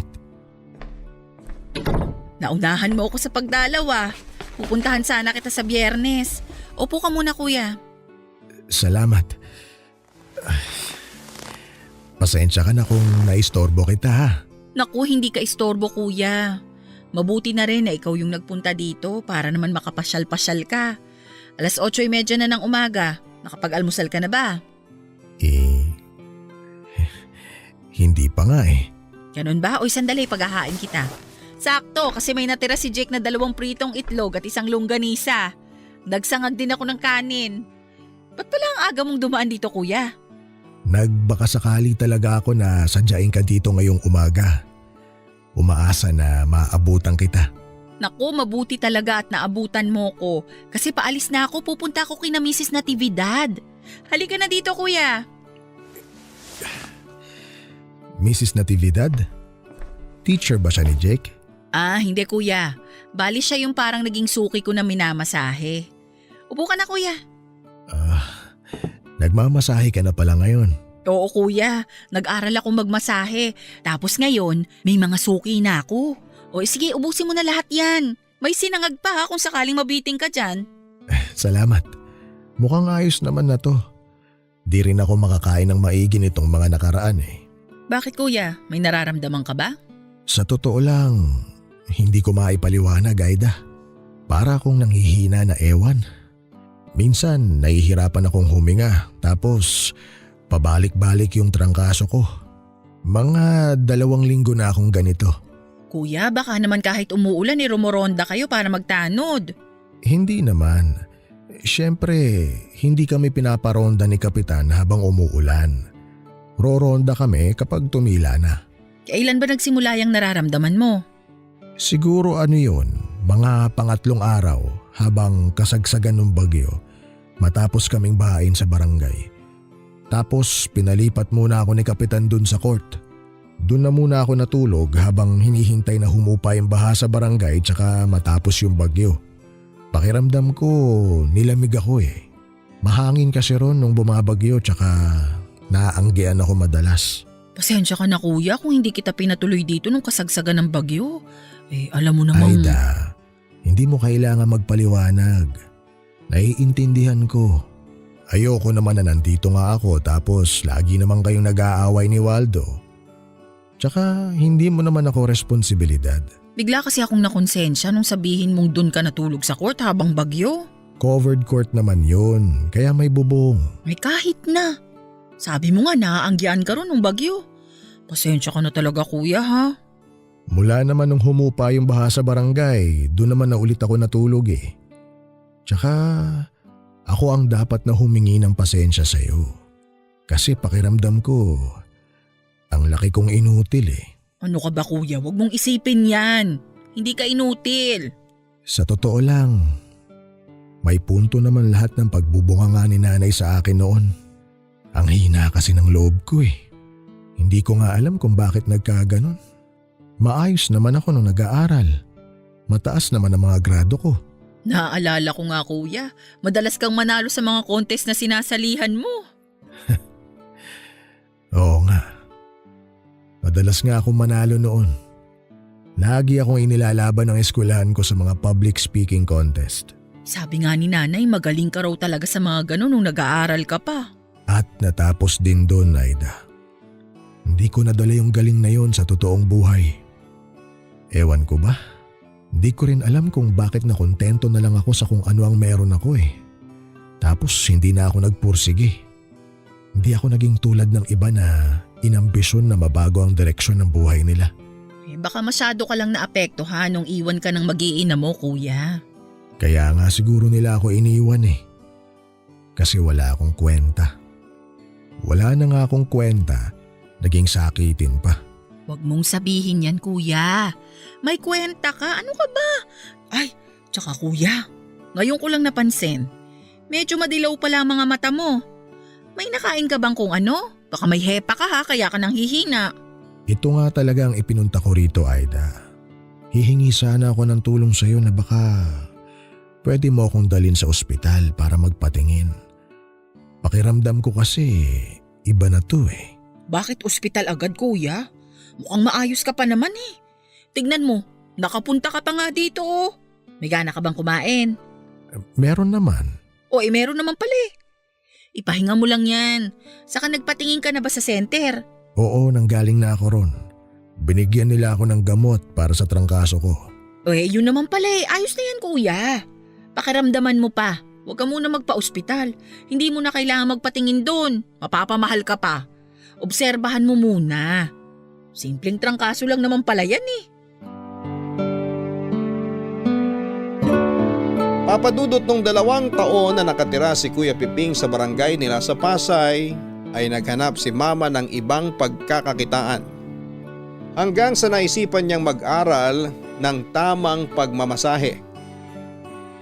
Kumalat sa lugar namin na nagmamasahe na siya at naging kliyente niya ang ilan sa mga kapitbahay namin. Si Mrs. Natividad ang naging pinakamalaking kliyente ni Mama. Nakilala siya ng mama ko sa tulong ni Papa. Kinuha si Papa ng pamilya ni Mrs. Natividad. Pinaayos nila sa kanya ang luma nilang bahay, pinapinturahan ito, pinagawa ng extension at pinalagyan ng bagong gate.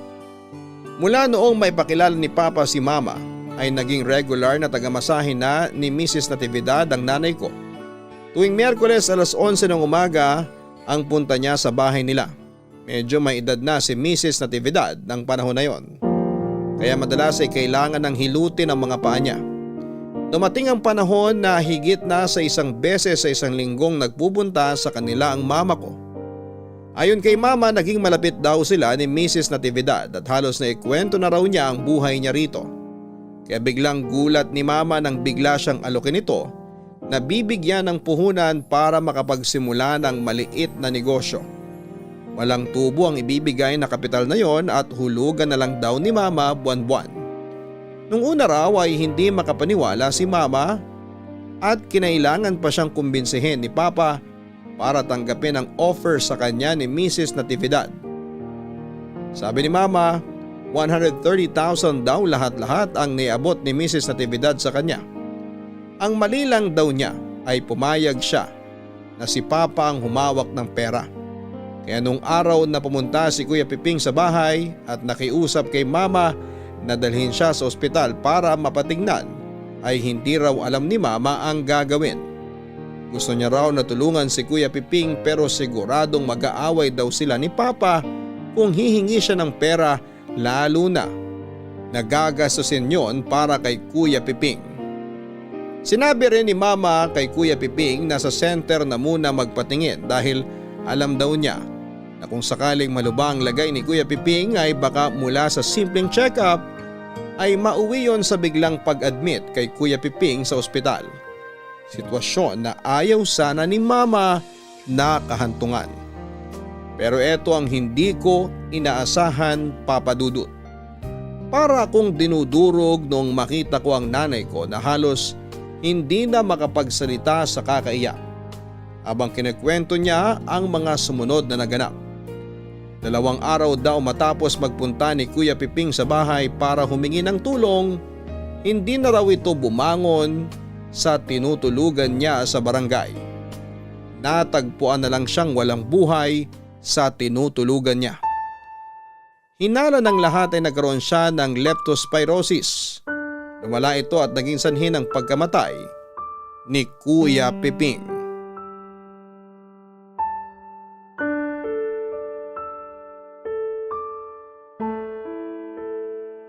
Napakadamot mo, Waldo! Kasalanan mo kung bakit namatay ang kuya ko! Bakit ako sinisisi mo? Paano kasalanan ko pagkamatay ni Piping? Hindi ko siya natulungan ng dahil sa'yo! Kasi alam ko na aawayin mo ako pag kinausap kita na tulungan natin siya! O ikaw pala hindi tumulong sa kanya eh. Dapat sarili mo ang sisihin mo, hindi ako. Ang tanga-tanga ko! Bakit ba kasi ako nagpadaig sa takot ko sa'yo? Kung natulungan ko sana ang kuya ko na magpa-check up, hindi mangyayari to. Hindi mo naman responsibilidad tulungan ng kahit na sino bukod sa pamilya mo. Natuyo na ba yung utak mo kakainom ng alak? Pamilya ko si Kuya Piping! Ang ibig ko sabihin, kami ng mga anak mo lang ang responsibilidad mo. Wala nang iba. Wala bang kahit na konting habag na natitira dyan sa pagkatao mo? Wala akong paki sa ibang tao. Pamilya ko lang ang importante sa akin. Mga kapatid ko nga di ko tinutulungan eh. Kapatid mo pa kaya? Maramot ka! Malaking bagay ba sa'yo na dali natin siya sa ospital para ipa-check up? O tapos ano mangyayari? Kung maluba sakit niya, tayo sasalo sa mga bayarin? E di sana kinuha muna natin dun sa perang binigay ni Mrs. Natividad. Kukuha lang naman tayo ng konti. Tanga ka ba? Gagamitin natin yung sa negosyo. Tapos uubusin mo lang sa walang kapararakan yung pera? Ayop ka talaga! Anong walang kapararakan sinasabi mo? Kuya ko yan! Manahimik ka nga, Aida. Huwag na tayo magsisihan. Patay na naman si Peping. Napakawalang iya mo talaga! Wala kang puso! Napaka-eksaherada mo. Dapat nga matuwa ka pa sa nangyari. Ngayon, hindi na mahihirapan si Peping sa buhay. Binigyan pa nga siya ng tadhana ng pabor kung tutuusin. Paano mo nasasabi ang mga yan? Ang kapal ng mukha mo! Hoy! Ikaw ang makapal ang mukha. Huwag kang umusta na parang napaka-perpekto mong tao. Ipapaalala ko lang sa'yo ha. Pera ko ginagamit mo noon para may pambigay ka sa nanay at kuya mo. Saka alam mo Aida, mahina ka kasi. Tignan mo yung ibang mga kapatid mo. Wala silang pakialam kay Piping. Yung mga yon nakakaintindi. Samantalang kayo ng nanay mo, makonsinte. Hindi ko kinukonsinti si kuya. Anong hindi? Pareho kayo ng nanay mo. Mga konsentidor kayo. Kung ako sa nanay mo, pinalayas ko si Piping para natuto. Malaki ang naitulong ni Kuya Piping kay nanay. Si kuya ang nag-alaga kay nanay noon. Malamang halagaan niya nanay niyo. Wala na nga siyang trabaho. Wala na nga naitulong sa kabuhayan niyo. Hindi pa niya aalagaan yung nanay niyo may sakit. Kapal naman ang mukha niya. Saan ba nanggagaling yung kagasmangan ng ugali mo kay kuya? Eh di sa inyo ng nanay mo. Lalo na sa'yo. Anong ibig mong sabihin? Si Piping ang panganay. Siya dapat ang umalalay sa inyo noon. Kaso dahil pareho nga kayo ng nanay mo konsentidor, ayos lang kay Piping na hindi siya gumawa ng paraan para ayusin ang buhay niya. Hindi mo ba naiintindihan? Mahiyain si kuya at mahina ang loob niya. Kaya siya… Iniwan ang asawa. Hindi sana yan ang sasabihin ko pero isa yan sa mga nakaapekto ng matindi kay kuya. Iniwan siya ng asawa niya kasi inutil siya. Yun ang katotohanan. Yung mga katulad ni Piping, hindi dapat nag-aasawa yon. Kalalaki niyang tao. Pero ikaw sumalo ng mga bagay na siya dapat ang gumagawa. Linggo-linggo nagpupunta ka doon sa inyo sa Pasay para magdala ng grocery at bigyan ng pera nanay mo. Dahil sa ginawa mong yon, binigyan mo ng lisensya ang kuya mo na maging batugan. Hindi totoo yan! Ginawa ko yun para tulungan ang nanay ko. Umaalalay ako sa kuya ko kasi alam ko na kailangan niya ng tulong ko at pag-intindi. Huwag ka mag-alala. Dadali ni Piping yung pag-intindi mo sa kanya sa hukay. Napakawalang hiya mo talaga, Waldo! Demonyo ka! Eh, demonyo na kung demonyo. Pero tong demonyo na to, marunong magtaguyod ng pamilya. Di tulad ng kuya mo. Pasalamat ka nga, di ako naging tulad ni Piping eh. Baga buntot. Takot sa hamon ng buhay. Patawarin mo ako, kuya.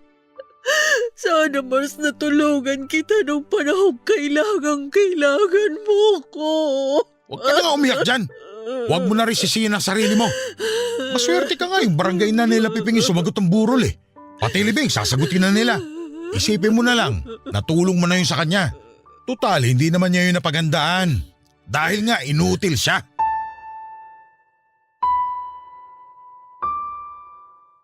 Papadudot 2:36 ng umaga nang napayakap na ako sa nanay ko habang nagkikwento siya dahil halos maglupasay na siya sa kakaiyak.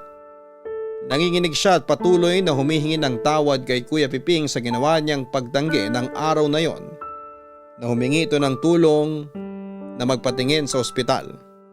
Awang-awa ako sa nanay ko, Papadudot, dahil Sa paglipas ng mahabang panahon ay sinisisi pa rin niya ang sarili niya sa nangyari sa kuya niya. Yung barangay ni Kuya Piping sa Pasay ang sumagot ng burol at libing. Hindi ko rin naiintindihan noon kung bakit sila ang sumagot at hindi binigay kay mama at iba pa niyang mga kapatid ang responsibilidad. Ito ay pakiwari ko lang naman, Papa Dudut, siguro kaya inako na ni Chairman ang responsibilidad dahil sa loob ng barangay namatay si Kuya Piping at hindi na iba ang turing niya kay Kuya. Isang beses lang akong sinama ni Mama sa lamay ni Kuya Piping at yon ang pangalawang beses na makakita ako ng saklaan. Yung una ay noong mamatay ang Lola Lourdes ko.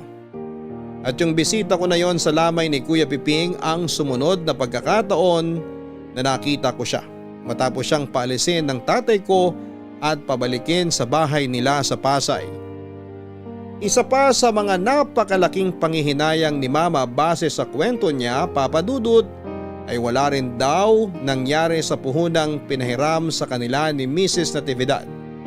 Kaya pala gusto ng tatay ko na siyang humawak ng pera ay balak pala niyang isugal yon. Hindi naman daw mahilig sa sugal ang tatay ko pero nung mahawakan na niya ang malaking pera na pinahiram kay Mama ay ginusto niyang palaguin yon at mas palakihin sa pamamagitan ng sabong at huweteng. Dahil hindi naman sugarol ang tatay ko ay naloko siya ng mga taong sinamahan at pinagkatiwalaan niya. Kulang din siya sa diskarte sa pagtaya kasi hindi naman niya lubusang naiintindihan ang takbo ng sugal. Matapos may patalo lahat ng tatay ko yung pera, mabilis na tumumal ang mga project niya. Maraming taong nabakante ang tatay ko at walang trabaho. Kung meron man ay pa-extra-extra na lamang. Si Mama na ang nagtaguyod sa pamilya namin noon at siya na rin ang mag-isang nagbayad ng 130,000 na pinahiram sa kanya. Hindi nagtagal ay tatay ko naman ang nagkasakit, Papa Dudut. Bukod sa pagtatrabaho para suportahan ang pamilya namin at habang binabayaran buwan-buwan ang perang pinahiram sa kanya, siya rin ang nag-alaga sa tatay ko at bumili ng lahat ng kanyang mga kailangan. Nagkaroon ng kanser sa atay ang tatay ko at pinahirapan siya ng sakit niya. 10 taong nakipaglaban sa sakit niya ang tatay ko bago siya tuluyang tinalo nito. Noong oras na yung ko lang napagdugtong-dugtong ang mga pangyayari, Papa Dudut. Noong ko lang naintindihan kung bakit siya umalis si Kuya Piping sa bahay namin noon at bumalik sa Pasay. Noong ko lang din nalaman na napatira pala siya sa barangay nila.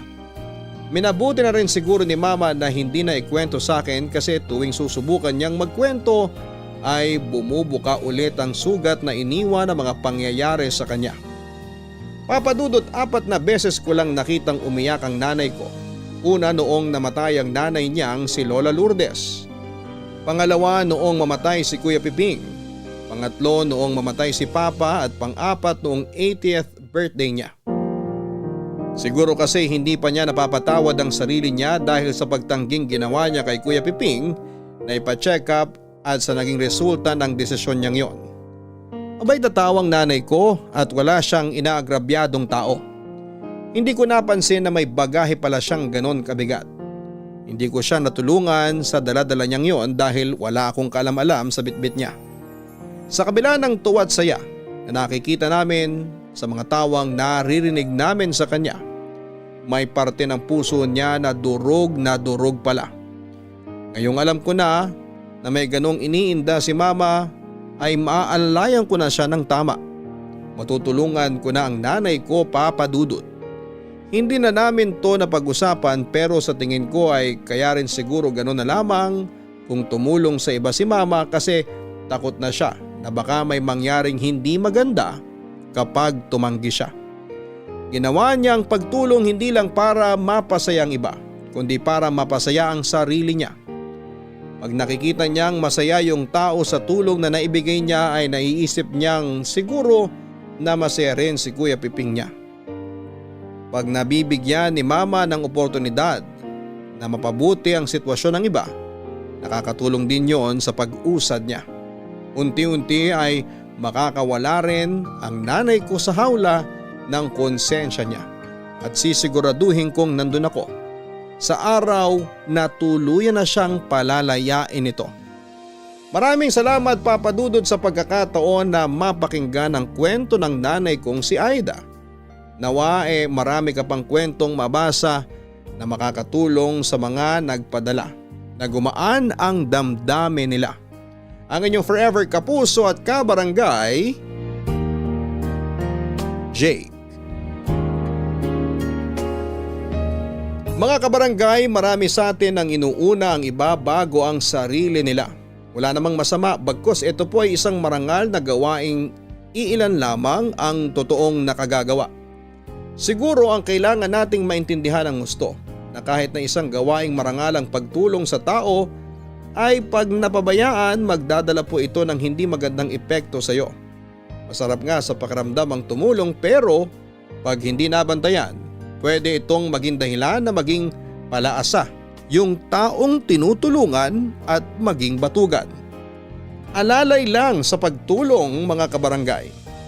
Naway matutunan nating lahat na ang tulong ay ibinibigay lamang sa mga taong karapat-dapat. Hanggang sa muli, ako po si Papa Dudut sa mga kwento ng pag-ibig, buhay at pag-asa sa Barangay Love Stories number 1. Sabay-sabay nating pakinggan ang iyong kwento ng pag-ibig, buhay at pag-asa. Ipadala lang sa barangaylovestories@yahoo.com. Nagustuhan ng iyong napakinggan? Ituloy yan via live stream sa www.gmanetwork.com/radio. Ang mga kwento ng pag-ibig, kwento ng buhay at kwento ng pag-asa dito sa Barangay Love Stories. Love Stories. Para sa isang ama ay walang bundok ang hindi niya kayang akyatin para sa kapakanan ng kanyang anak. Pero minsan ay may mga bagay na sumusobra na, lalo na kung ang kahinaan na ng isang tao ang ginagamit para sa pansariling intensyon. Ikaw, kabarangay at kapuso, ano ang isang bagay na ginawa ninyo ng iyong ama na hindi mo malilimutan? Dear Papa Dudut, magandang araw po sa inyo Papa Dudut. Lester na lamang po ang itawag ninyo sa akin. 37 years old na ako at isa akong collection agent o taga-kolekta ng bayad o utang ng mga kliyente namin sa isang kumpanya. Mula po ako sa isang lower middle class na pamilya. May 3 akong kapatid, nanay na ihaw vendor at tatay na nagpapasada ng jeep. Hindi ko alam kung paano na magic ng mga magulang ko ang buhay namin noon, pero napagtapos naman nila kaming magkakapatid kahit papaano. Nagtapos ako sa kursong tourism pero nahirapan akong makahanap ng trabaho dahil sa oversupply ng tourism graduates noong kapanahunan ko. Ilang taon din akong nabakante pagkatapos kong graduate hanggang sa naisipan kong maghanap na lamang ng ibang trabaho. Nakapasok ako bilang collection agent sa isang financing company kung saan ay nagpapahulugan sila ng mga appliances at nagpapaloan ng cash. Hindi ganong klase ng buhay ang inaasahan kong mararating ko, Papa Dudut. Matayog kasi ang mga pangarap ko noong bata pa lamang ako. Kaya ako nga po sinikap na makapagtapos dahil gusto kong magkaroon ng mas maayos na buhay sa pagtanda ko. Kaso nga lang ay hindi umayon sa akin ang kapalaran. Alam niyo po, noong nag-aaral pa lamang ako ay hindi naman sa pagbubuhat ng sariling bangko pero maganda ang status ko noon sa eskwelahan. Hindi ako academic achiever pero isa ako sa mga active sa school pagdating sa mga extracurricular activities. Varsity player ako sa eskwelahan namin noon at isa rin ako sa mga suki sa mga pageant. May tinatago rin naman kasi akong itsura kahit na papaano. Sa katunayan, Papa Dudut, ang turing nga sa akin noon ay campus crush. Yun ang dahilan kung bakit nabihag ko ang mailap na puso ng naging girlfriend ko na si Rina noong nasa college pa lamang kami.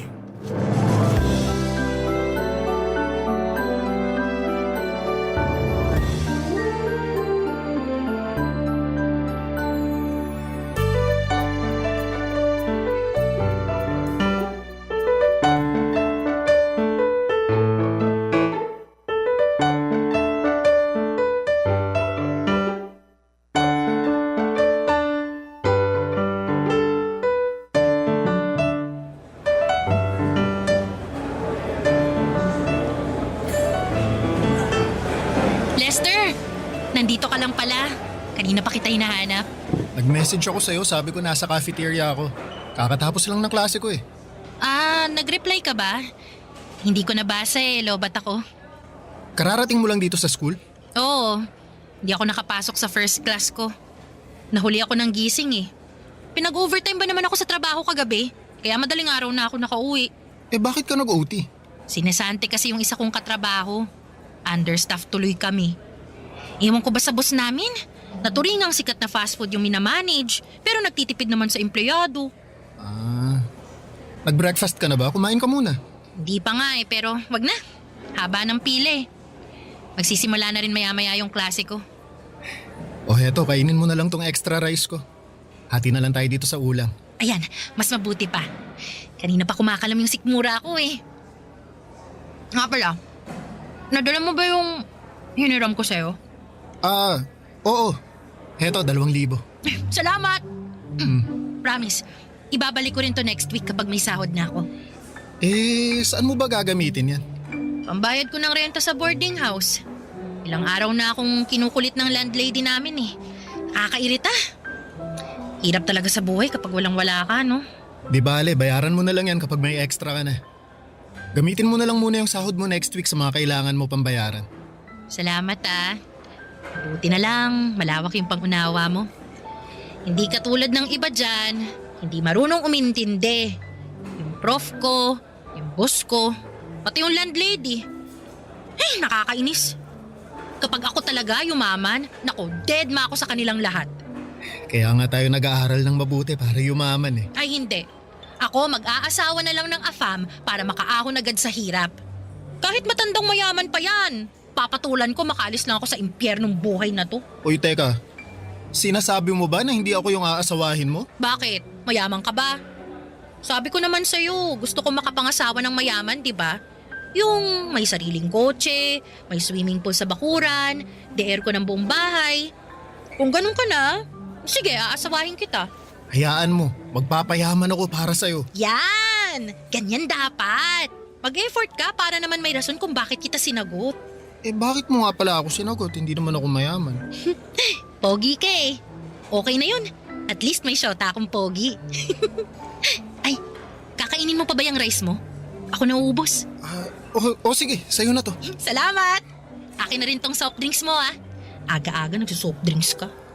Sige lang, pakabusog ka. Alam kong pagod ka sa trabaho. Alam mo, nakaka-proud ka nga kasi nakakaya mong balansehin yung pag-aaral tsaka pagiging working student mo. Ano nakaka-proud dun? Yung lagi akong pagod, kulang-kulang ang tulog, laging napapagalitan ng prof kasi late. Alam nakaka-proud dun, no? Hindi, ang ibig kong sabihin, nakaka-proud ka na kahit nakakapagod yung ginagawa mo, nagpupursige ka pa rin. Wala akong choice. Ipinanganak akong mahirap Kung iniluwan lang sana akong mayaman, magbubuhay doon niya talaga ako. Pero dahil minalas ako sa buhay, ganito na lang muna ako sa ngayon. Pero balang araw talaga, sisiguraduhin ko na yayaman din ako. Tayo. Yayaman din tayo. Ay, oo nga pala. Sorry. Tayo pala. Ano pala ang balak mo mamaya? Gusto mo bang kumain muna tayo sa labas? Gastos na naman. Kakautang ko nga lang sa'yo ng pera Hindi. Libre ko naman Aba, dami mo naman yatang pera ngayon. Papadudot gets ko si Rina. May mga pagkakataon din kasi noon na kapos din kami sa bahay kaya minsan ay wala kaming inuulam. Lalo na tuwing bayaran na ng kuryente, tubig at renta. Kaya naman sinanay ko na ang sarili ko na magtipid. Gusto ko rin kasi na matulungan ko si Rina kahit na sa maliit na bagay lamang katulad ng paglibre ko sa kanya ng pagkain. Kahit yun na lang muna ang maibigay kong suporta sa kanya. Malaki ang pamilya nila Rina, sa Bulacan sila nakatira. 7 silang magkakapatid at ang tanging kumakayod sa kanila ay ang tatay nilang construction worker. Hindi na makapagtrabaho ang nanay nito dahil nabaldado siya matapos ma-stroke. 4 lang sa kanilang magkakapatid ang nag-aaral. Sa katunayan ay hindi na dapat papasok pa si Rina ng college kung hindi lang niya ito ipinaglaban. Kaya siya nagwo-working student para matustusan niya ang sarili niya dahil siya na lamang ang nagpapaaral sa sarili niya noong time na yon. Mas matanda sa akin ang 2 taon si Rina, Papa Dudut.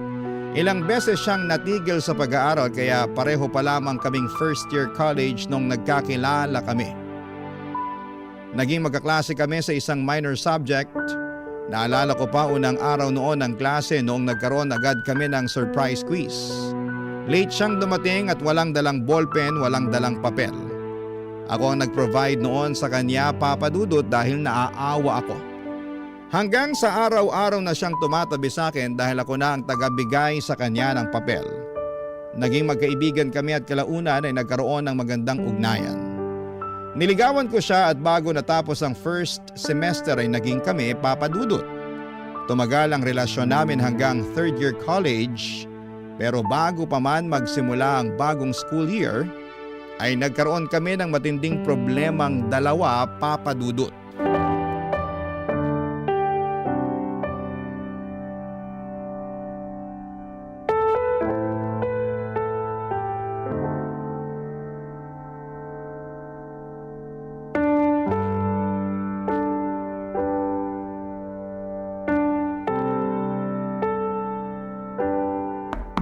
Rina?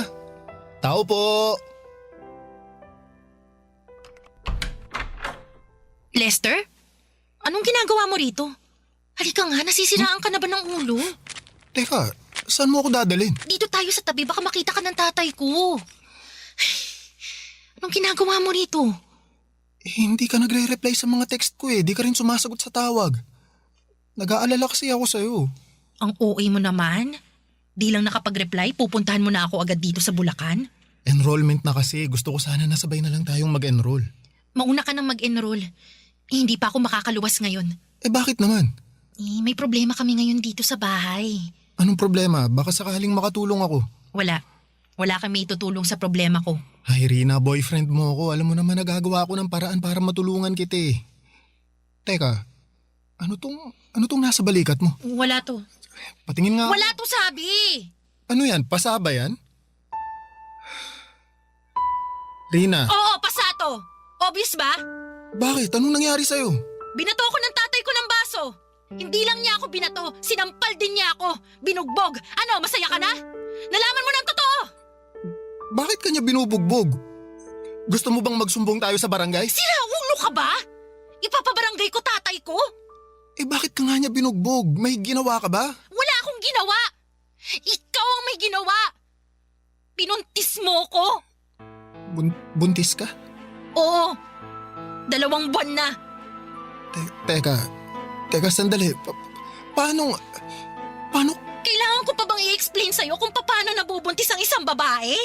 Ibig kong sabihin, gumagamit naman tayo ng proteksyon, di ba? Pues yung proteksyon na ginagamit mo, walang silbi.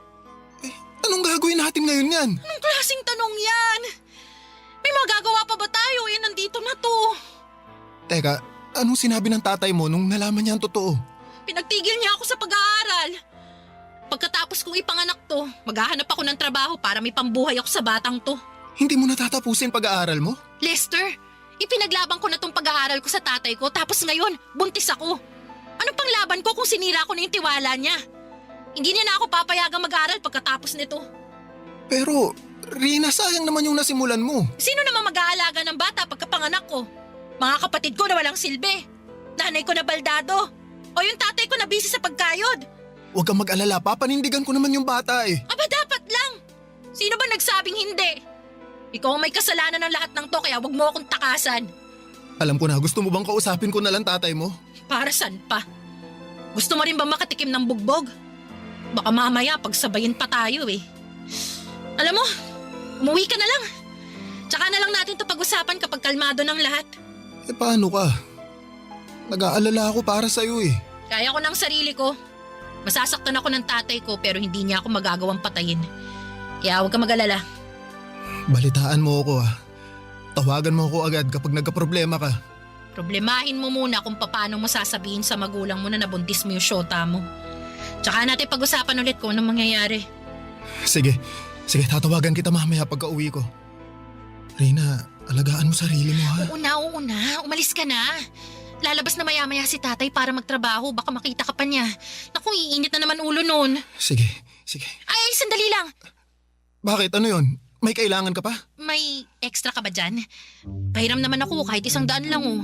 Magpapaload lang ako para may pang-text ako sa'yo. Di kita nare-replyan kasi wala akong load eh. Sandali. Oh, ito. Ayun, salamat. Aalis na ako. Oh, sige, mag-ingat ka. Ikaw rin. Papa Dudut, hindi naging maganda ang pagtanggap ng mga magulang namin sa balitang nagkaroon na kami ng anak ni Rina. Pero kahit na ganoon ay wala naman silang magagawa dahil nandun na ang bata. Para makatulong sa mga gastos ni Rina ay nagtrabaho ako sa gasolinahan. Pinagsabay ko ang pag-aaral at trabaho para matustusan ko ang pangangailangan ng baby namin. Nakakahiya rin namang humingi ng pera sa mga magulang ko dahil sila na ang gumagasto sa pag-aaral ko kaya minabuti kong ako na lamang ang mag-provide para sa sarili kong pamilya. Habang lumalaki ang tiyan ni Rina ay lumalaki din ang gastos na kailangan nito. Mula sa mga maternity dress, vitamins, pati ang buwan ng check-up ni Rina, ako ang nagbibigay. Hindi ko alam pero napakaraming demands ni Rina ng mga panahong yon. Pero wala akong karapatang magreklamo dahil pareho naming pinasok ang problemang yon. Papa Dudut, mabilis na dumaan ang 7 pang buwan at matagumpay na naipanganak ni Rina ang baby namin. Isa itong batang babae na pinangalanan naming Sofia. Noong nahagkan ko na ang anak ko, Papa Dudut, ay para bang nawala ang lahat ng pagod at problemang pinapasan ko. Para akong nabuhusan ng kaligayahan noong nakita ko kung gaano kaliit at ka-cute ang anak namin. Noong araw na yon ay sunod-sunod na pangarap ang nabuo sa isipan ko para sa pamilya ko. Pero Papa Dudut, hindi pala ganon kadali ang mangarap. Lalo na kapag hindi nakaayon sa iyo ang kapalaran. Dahil sa mga sumunod na taon, sa halip na ginhawa ay puro problema ang mga naranasan naming dalawa ni Rina. Barangay Love Stories. Barangay Love Stories. Noong natapos ko ang pag-aaral ko, pansamantala kaming tumira sa Bulacan ni Rina. Yon kasi ang gusto ng tatay nito dahil baldado na ang nanay niya ay yun na lamang ang tanging paraan para makapiling nito ang apo niya. Maliit lang ang bahay nila Rina, Papa Dudut. Sa maliit na bahay na yon ay doon sila nagsisisikang magkakapatid. Mabuti na lamang at may isang kwarto doon na pwede naming gamitin ni Rina para kahit papaano ay may privacy kaming dalawa. Aaminin ko na hindi naging magandang naging buhay namin sa Bulacan, Papa Dudut. Bukod sa nahirapan akong makahanap ng trabaho sa lugar nila, ay palagi pa kaming nasisermonan ng tatay ni Rina.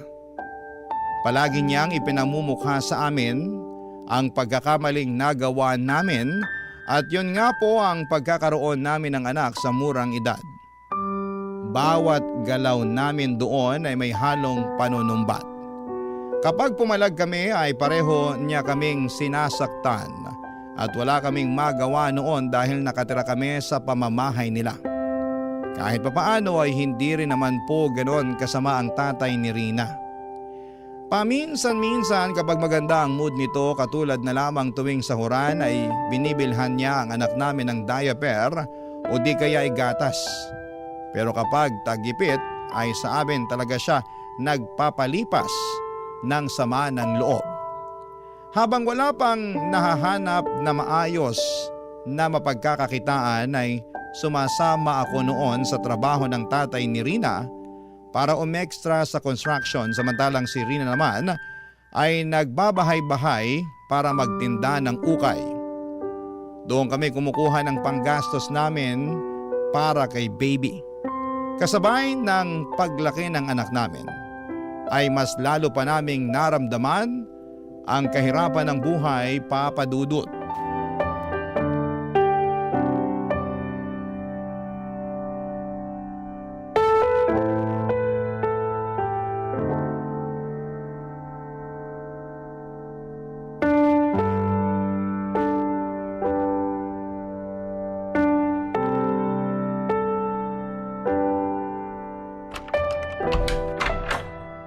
Oh, Lester, ang aga mo namang umuwi ngayon. Nasaan si tatay? Nandun pa siya sa construction. Pinauwi na ako ng foreman namin, masama pakiramdam ko eh. Bakit? May sakit ka? Oo, medyo may sinat ako. Muntik na akong mahulog kanina mula sa pangalawang palapag nung nahilo ako. May sakit na nga ang anak natin. Pati ba naman ikaw magkakasakit din? Sayang naman yung kikitain mo sa construction ngayong araw. Basta ipapahinga ko lang to tapos babalik din ako agad sa site bukas. May makakain ba dyan? Wala na. Hindi naman namin alam na dito ka pala kakain eh. Bumili ka na lang ng tinapay sa labas. O sige, mamaya na lang ako kakain. I-idlip na lang muna ako rito. Nasaan pala si Sofia? Nagpapahinga na. Medyo nilalagnat pa rin. Pinainom mo ba siya ng gamot? Alam nga namang hindi. Anong tingin mo sa akin? Grabe, ang sungit naman. Nagtatanong lang eh. Wala kasing kwenta yung tanong mo. Bakit sobrang init naman yata ng ulo mo ngayon? Sino bang hindi iinit ang ulo? Tingnan mo nga tong bahay. Sobrang gulo.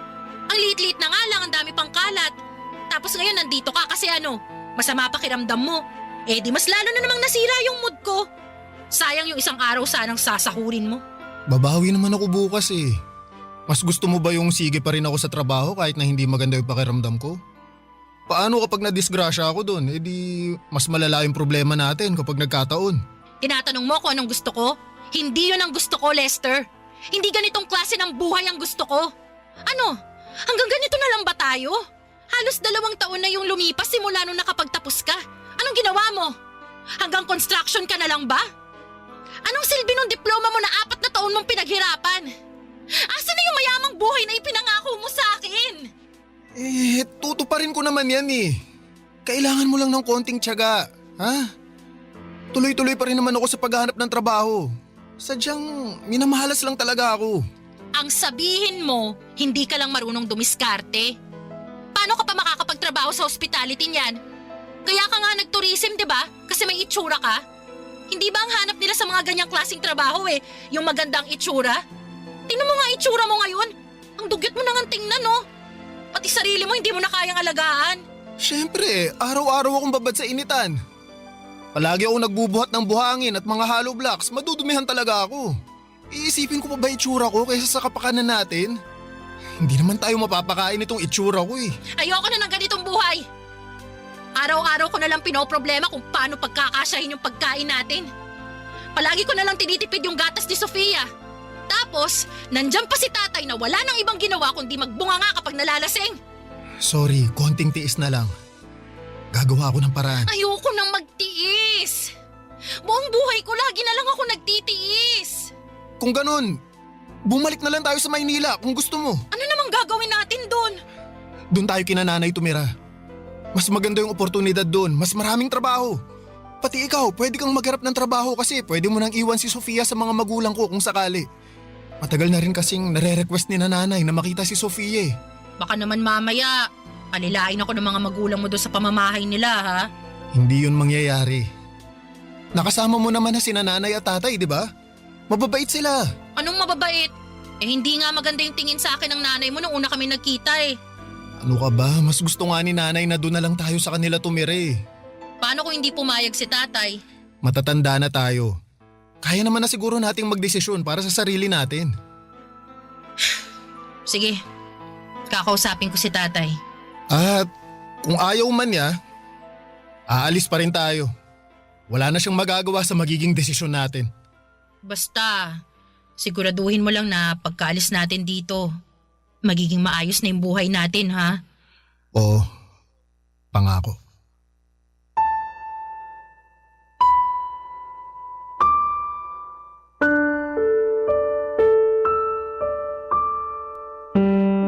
Katulad ng inaasahan ay hindi pumayag ang tatay ni Rina na umalis kami sa poder niya. Pero buo na noon ang desisyon namin kaya hindi rin niya kami napigilan. Papadudot pagkabalik namin sa Maynila ay masaya kaming tinanggap ng mga magulang ko ang mga pamilya kong binuo. Sa katunayan ay inispoil nga nila ang anak namin sa mga pagkain, mga damit at laruan. Kumpara sa estado nila Rina sa Bulacan ay mas maayos ng kaunti ang naging estado namin sa Maynila. Nakahinga rin si Rina dahil sa wakas ay mas maluwag na ng kaunti ang bahay na tinutuluyan niya. Hindi niya kailangang mamroblema sa pagkain dahil sinananay na ang nagpo-provide noon para sa amin. Malaki ang naging tulong ng mga magulang ko para makapagsimula ulit kami ni Rina. Nagkaroon siya ng chance na ipagpatuloy ang pag-aaral niya. Kumuha siya ng kursong cookery sa TESDA samantalang ako naman dahil hirap pa ring makahanap ng trabaho at that time ay napilitan akong mag-apply bilang collection agent sa isang lending company para lamang makapagtrabaho. Noong natapos ni Rina ang kurso niya sa TESDA ay nakapasok siya bilang pastry cook sa isang maliit na restaurant sa amin. 3 taon din kaming nagstay sa bahay ng mga magulang ko. Noong nagkaroon kami ng sapat na ipon ay saka kami bumukod. Naging maganda naman ang buhay namin ni Rina simula noong nag-live-in kami, Papa Dudut. Sa loob ng 2 taon ay nakayanan naman naming tumayo mula sa mga sarili naming paa. Noong mga panahong yon ay ipinagbubuntis ni Rina ang pangalawa naming anak. Maselan po ang naging pagbubuntis niya. Kaya naman nang lumaki na ang bata sa sinapupunan niya ay nag-resign na lamang muna siya sa trabaho, Papa Dudut. Masasabi ko na noong time na yon ay maayos na ang buhay namin, hindi man mayaman katulad ng inaasahan ay napupunan naman namin ang mga pang-araw-araw na pangangailangan namin. Hanggang sa isang araw ay panibagong problema na naman ang dumating sa pamilya namin.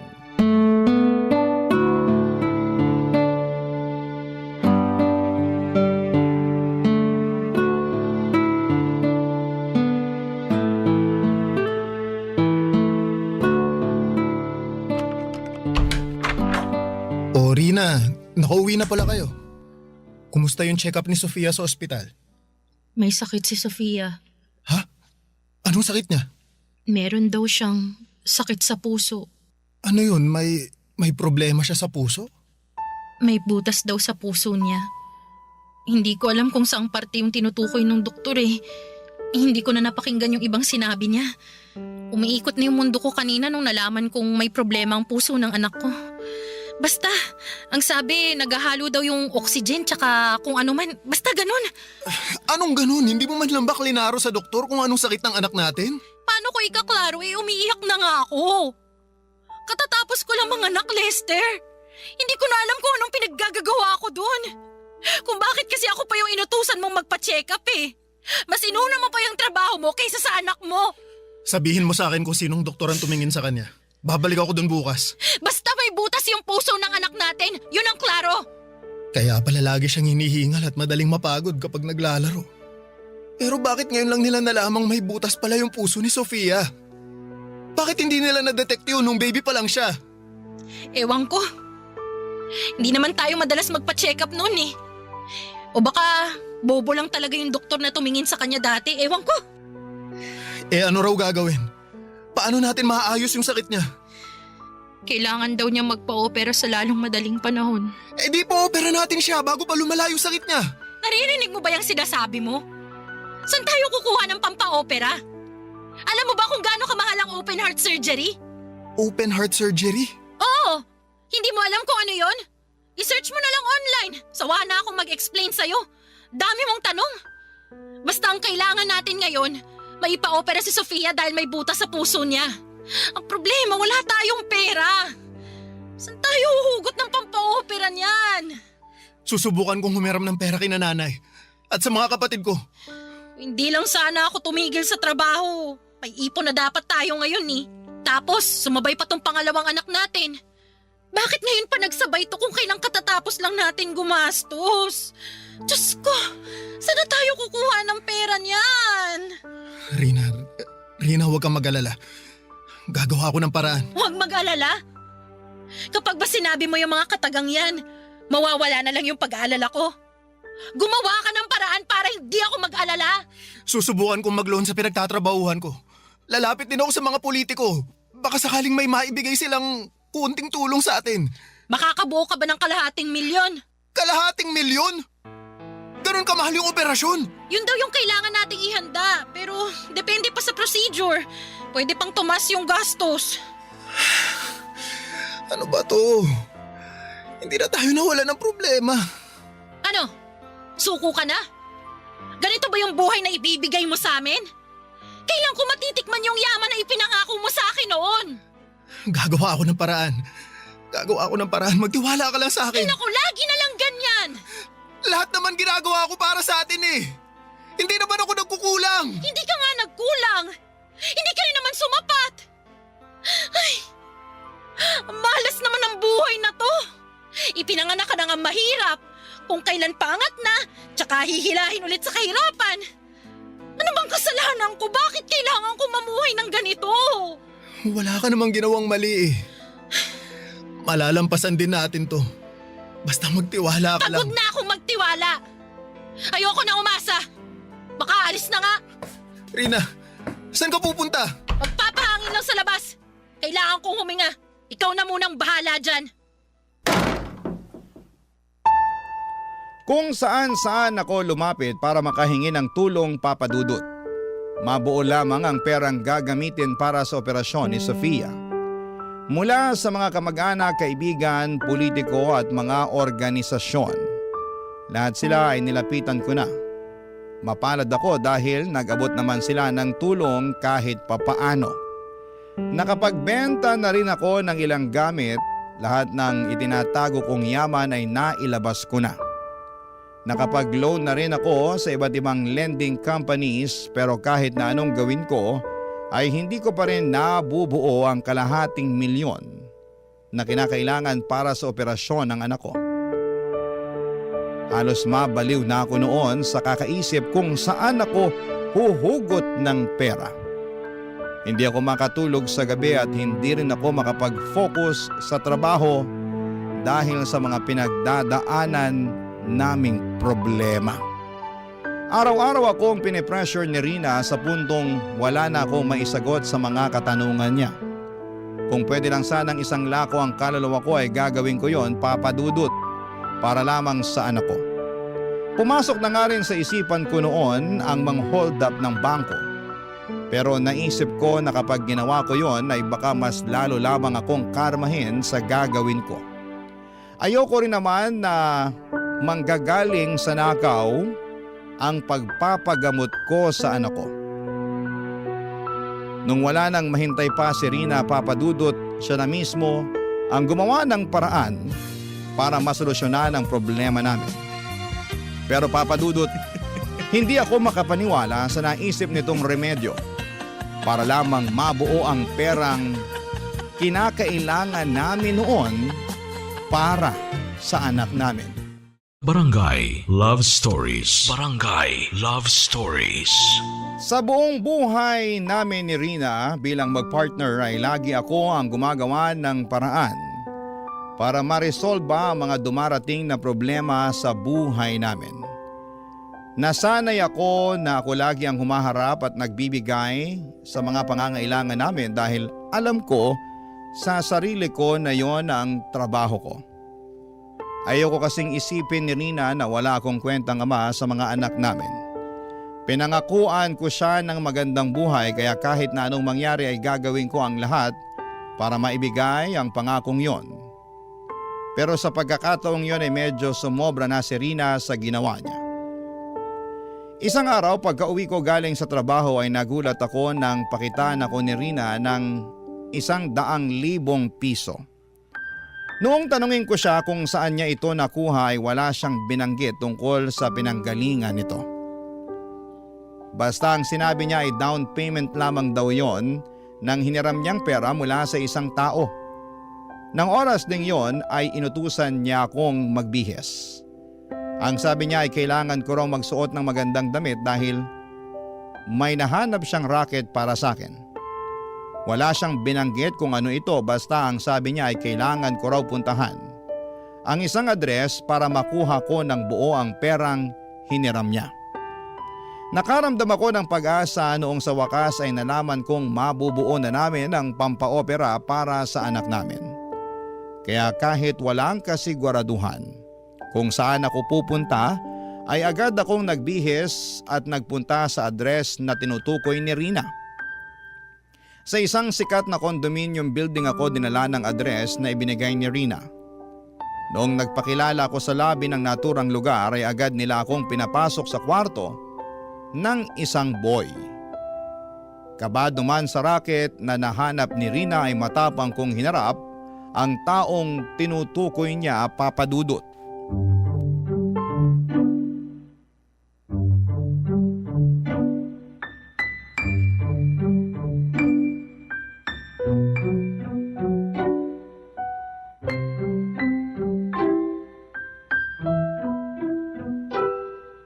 Tao po.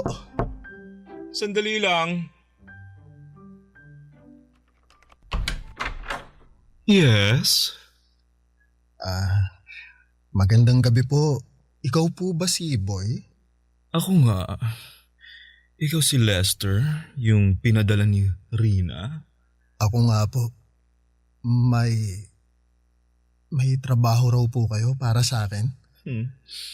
In fairness, guwapo ka nga katulad ng sinabi niya. Po? Wala. Halika, pumasok ka na. Sige po. Salamat po. Kumain ka na ba? Gusto mo bang kumain na muna? Hindi pa po pero salamat na lang po, hindi pa po ako gutom. O sige, mag-shower ka na muna. Shower po? Oo, ayoko kasi ng amoy pawis. Mas maganda kapag fresh ka. Katatapos ko lang naman pong maligo bago ako nagpunta rito. Huwag po kayong mag-alala, hindi po ako amoy pawis. Okay, o sige. Kung ganun, halika na rito. Lumapit ka sa akin. Po? Bakit po? Sabi ng asawa mo, maganda raw yung pangangatawan mo eh. Gusto ko lang i-check. Teka, sandali lang po. Oh, bakit? Bakit niyo po inaalis tong t-shirt ko? Sandali nga lang. Ikaw ba talaga si Lester? Oo, ako nga po. Eh bakit parang wala kang malay sa ginagawa mo? Alam mo ba talaga kung anong dahilan kung bakit ka nandito? Hindi niya po nilinaw eh. Basta ang sabi may trabaho raw kayong ibibigay sa akin. Oo. At ito na nga yun. Ano po yung kinalaman ng katawan ko sa trabaho na ipapagawa ninyo? Ay my gosh! Ang slow mo naman, iho! Magtanggal ka na lang ng suot mo at humiga sa kama. Yun lang ang gagawin mo, ako nang bahala sa'yo. Kala mo, baka hindi lang po tayo nagkakaunawaan. Hindi po ako ganun tao, hindi po ako nagpapagamit ng katawan. Yun ang sabi sa akin ni Rina eh. Ano ba to, scammer ba kayo? Kung hindi mo gagawin ang ipinagagawa ko sa'yo, tatawag ako ng pulis. Teka, sandali lang po. Pulis agad. Hindi po kami scammer. Nakapagbigay na ako ng down sa inyo, no? Nagtiwala ako sa inyo dahil nirecommend kayo ng contact ko. Kaya kung hindi nyo ibibigay yung kapalit ng paunang bayad na binigay ko, ipapapulis ko kayo. Sandali lang ho ah. Sandali lang ho, tatawagan ko lang po si Rina. May kaklaruhin lang ako sa kanya. Sinasayang nyo lang ang oras ko eh. Nagmamadali ako kaya mas mabuti pa ibalik nyo na lang yung pera ko. Hindi ka makakalabas dito hanggat hindi nyo na ibabalik yung pera binigay ko. Sandali lang po, mabilis lang po ito. Heto na po, heto na, tinatawagan ko na siya.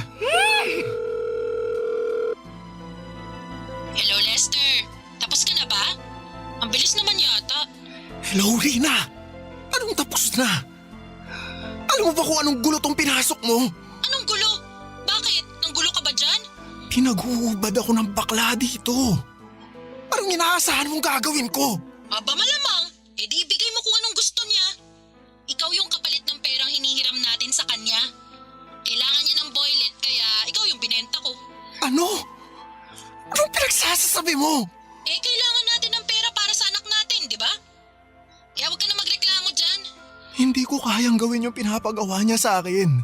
Ay, dami mo namang arte. Gawin mo na lang kung ano yung gusto niya. Isipin mo ang anak natin. Hahayaan mo ba siyang mabuhay ng may butas yung puso? Pero... Wala nang pero-pero. Huwag kang uuwi dito hanggat hindi mo nakukuha ng buo yung pera, ha? Hello? Rina? Rina! Ano? Tapos na ba kayo mag-usap, ha? Kasi magpapatawag na talaga ako ng security. Hindi, wag. Babayaran ko na lang yung perang hihiramin namin sa inyo. Please, sir. Kailangan talaga namin ng perang pampaopera sa anak namin eh. Hindi po talaga kami scammer. Please maniwala po kayo. Hindi ko kailangan ng pera, no? Marami na ako ng pera, my dear. Ang bayad na inaasahan ko ikaw dahil ikaw ang inalok sa akin ni Rina. Ngayon, kung hindi ka papayag sa setup na ganon, ibalik nyo na lang yung pera dahil mukhang hindi naman pala kayo ganon kagipit katulad ng sinasabi ninyo. Total, ngayon lang naman to eh. Ay hindi! Sinong nagsabing isang beses lang to, ha? Malaking halaga yung hiniram sa akin ni Rina. Ang bayad nun by installment. Kaya bawat Sabado sa susunod na 5 buwan, ha? Kailangan mo kong paligayahin. Sa pamamagitan lang nun kayo makakabayad sa akin. Ha? Ano? Magdesisyon ka na. Bibigyan kita ng chance na umatras. Hindi ako aatras. Gagawin ko to para sa anak ko. Yun naman pala eh. O sige, simulan mo nang mag-alis ng saplot. Matapos ng gabing yon, ay lumabas ako ng kondo na hiyang-hiya. Pakiramdam ko ay lahat ng taong nakatingin sa akin ay alam kung ano ang ginawa ko. Nandiri ako sa sarili ko, Papa Dudut. Kailanman ay never kong naisip na papasukin ko ang ganong klaseng kalakaran. Sari-saring emosyon ng naramdaman ko ng mga oras na pauwi ako ng bahay. Dala-dala ang pera na nakuha ko gamit ang sarili kong laman. Hindi ko po ma-describe sa mga salita ang pakiramdam na yon, pero hanggang ngayon ay damang-dama ko pa rin sa sarili ko ang pakiramdam na yon, Papa Dudut. Pagka-uwi ay hindi ko kinibo si Rina. Nagtampo ako sa kanya dahil iniharap niya ako sa isang bagay nang hindi man lamang ako tinatanong kung papayag ako sa gusto niyang mangyari. Nainis ako dahil may punto rin naman siya. Yun na ang pinakamadaling paraan para makakuha kami ng pera para sa operasyon ni Sofia nang walang tinatapakang ibang tao maliban sa dignidad ko. Papa Dudut, agad naming pinaoperahan ang anak namin gamit ang perang ibinigay ni Boy.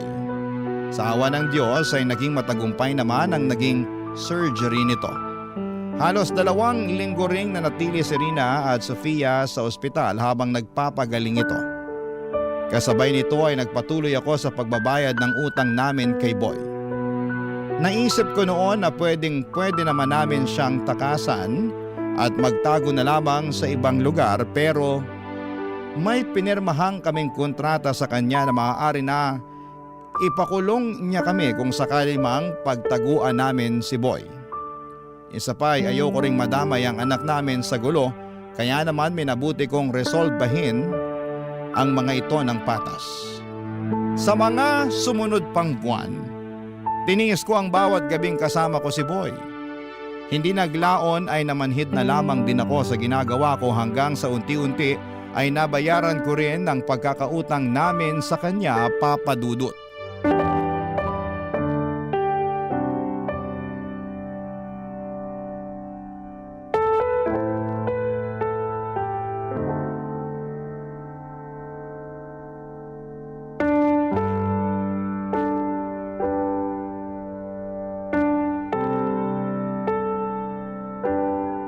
Salamat po. Salamat din sa tulong. Hindi man ganitong klase ng tulong yung inaasahan ko, salamat pa rin dahil kung hindi dahil sa inyo, hindi namin mapapa-operahan yung anak ko. Hindi mo kailangan magpasalamat.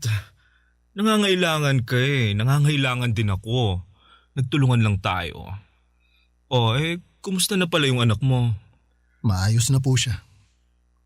Kailangan lang ng ilang follow-up check-up para masigurong walang komplikasyon yung operasyon niya. Mabuti naman kung ganun. Alam mo, Gawin na nating huli to. Po, ano pong ibig niyong sabihin? Huwag ka nang bumalik next week. Okay na yun? Bayad na kayo ni Rina? Talaga po? Salamat, sir. Pero sigurado po ba kayo na wala na kayong hahabulin pagkatapos nito? Baka mamaya. Wala ka pa rin bang tiwala sa akin hanggang ngayon? Ilang gabi na tayong nagsama. Huwag kang mag-alala, hindi kita hahabulin. Kung gusto mo, magpapagawa pa ako ng kasulatan para maklear na yung utang nyo. Tsaka hindi naman ako ganong klaseng tao, no? Alam kong masama ang tingin mo sa akin kasi ginamit ko yung kahinaan mo, pero wala eh. Kailangan ko ring lumigaya. Wala naman na magtatangkang pumatol sa akin. Bukod sa matanda na ako, bakla pa ako. Sinong tao naman ang magmamahal sa akin maliban sa pera ko, no? Alam mo, naiinggit nga ako kay Rina eh. Sa kabila ng ginawa niya sa'yo, nagagawa mo pa rin siyang mahalin. Nilapastangan na niya yung pagkatao mo at lahat-lahat pero nananatili pa rin kayong matatag. Ganong klaseng pag-ibig yung gusto kong maranasan balang araw eh. Kaso mukhang malabo nang mangyari. Hindi ko naman po ito ginagawa dahil kay Rina eh. Dahil ito sa anak ko. Kahit gawin ko ulit tong bagay na to, matulungan ko lang yung anak ko. Gagawin ko. Uliran ka palang ama eh. Mabait kang tao, Lester. Sobrang bait mo to the point na okay lang sa'yo kahit ginagamit ka na ng ibang tao. Sayang lang kasi napunta ka sa katulad ni Rina. Deserve mong mahalin din katulad ng pagmamahal na ginagawa mo sa mga taong nakapaligid sa'yo. Hindi naman sa sinisiraan ko si Rina ha, pero base lang sa nakikita ko, parang wala naman siyang pakialam sa'yo eh. Mahal po ako ni Rina. Nagawa lang din naman niya yun dahil sa anak namin eh. Hindi. Hindi ako naniniwala doon, no. Alam mo ba, gabi-gabi, pagkatapos mong magpunta dito sa kondo ko, tinatawagan ako ni Rina. Talaga po? Bakit daw? Wala lang. Kinukumusta lang niya kung naging maayos ba yung performance mo. Kung may nagawa ka bang ikagagalit ko. Sabi ko sa kanya, wala. Sobrang galing mo nga eh. Actually, mamimiss kita pero may pamilya ka na eh. Kaya hindi kita pwedeng itali. Tsaka mas gusto ko sa single para walang sabit. Pero anyway, hindi naman yun yung point ko. Kaya siya tumatawag kasi gusto niyang humiram ulit ng pera. Ha? Pera? Para saan naman? I don't know. May kailangan pa ba kayong bayaran sa ospital? Wala na po. Kaya ko nang bayaran yung mga gamot ng anak namin. Sinisimulan ko nang bayaran yung ibang mga utang ko eh. Well, yun ang sabi niya sa akin. Gusto niyang humiram ulit ng pera at syempre, ikaw ulit ang pambayad.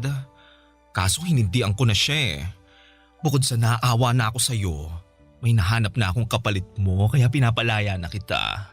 Maraming salamat po, sir. You're welcome. Advice ko lang sa'yo ha, mag-isip-isip ka. Katulad ng sinabi ko, deserve mong magkaroon ng babaeng mamahalin at irerespeto ka. Hindi katulad ni Rina na ang tingin sa'yo, isang pambayad utang. Papadudot nagkaroon ako ng realization ng gabing yon. Pagka-uwi ay kinumpirma ko kay Rina kung totoo ba ang sinabi ni Boy na humihiram ulit siya ng pera sa kanya. Hindi tinanggi ni Rina ang katotohanan. Inamin niya sa akin na sawa na raw siyang maghirap at total ay may mapagkukuhanan na sila ng pera nang walang kahirap-hirap ay chance na raw namin yon para makaahon sa kahirapan. Sobrang dismayado ako sa kanya ng gabing yon at para bang bigla na lamang akong natauhan. Totoo nga ang mga sinasabi ni Boy, ginagamit lang din ako ni Rina at nagpapagamit naman ako dahil mahal ko siya. Unti-unti ay nawala rin ang pagkabulag ko kay Rina. Simula noon ay lagi ko nang nakikita ang mga hindi kagandahang ginagawa niya sa akin. Ang totoo niyan, Gusto ko na nga sanang makipaghiwalay sa kanya noong mga panahong yon. Pero iniisip ko rin kasi ang kapakanan ng mga anak ko. Papa Dudut, tiniis ko ang lahat ng yon sa ngalan ng pamilya namin. Para sa aming mga anak. Pero sa aming dalawa ay si Rina na po ang may ganang bumitaw. Naganap siya ng ibang tao na magagamit niya ulit. Nung nakakilala po siya ng AFAM ay dali-dali siyang sumama dito at walang pag-aalinlangan na iniwan niya kaming mag-ama. Ang totoo niyan, Papa Dudut, ay nakahinga ako noong iniwan kami ni Rina. Hindi man maganda para sa mga bata na nawala ng ina sa murang edad. At least, magkakaroon ako ng chance na magsimula pong muli. Papa Dudut, ang mga pangyayaring ikinuwento ko sa inyo ay nangyari 8 years ago. Ngayon ay dalaga na si Sofia at 8 years old na rin ang pangalawa naming anak. 3 taon ang lumipas simula noong iniwan kami ni Rina ay nakahanap ako ng babaeng nagmahal sa akin ng buo at totoo. Nagpakasal kaming dalawa at siya na ang tumayong bagong ina nila Sofia. Ngayon ay may isa na kaming anak at masasabi kong masaya. At kontento na ako sa buhay namin sa ngayon kahit na hindi ko nakamit ang yaman na pinapangarap ko. Ito na po ang wakas ng aking kwento at masasabi ko na hindi man sa pinansyal na aspeto ay mayaman ako sa pagmamahal. Ang inyong forever kapuso at kabarangay, Lester. Kwentuhan naman tayo dito sa comment section.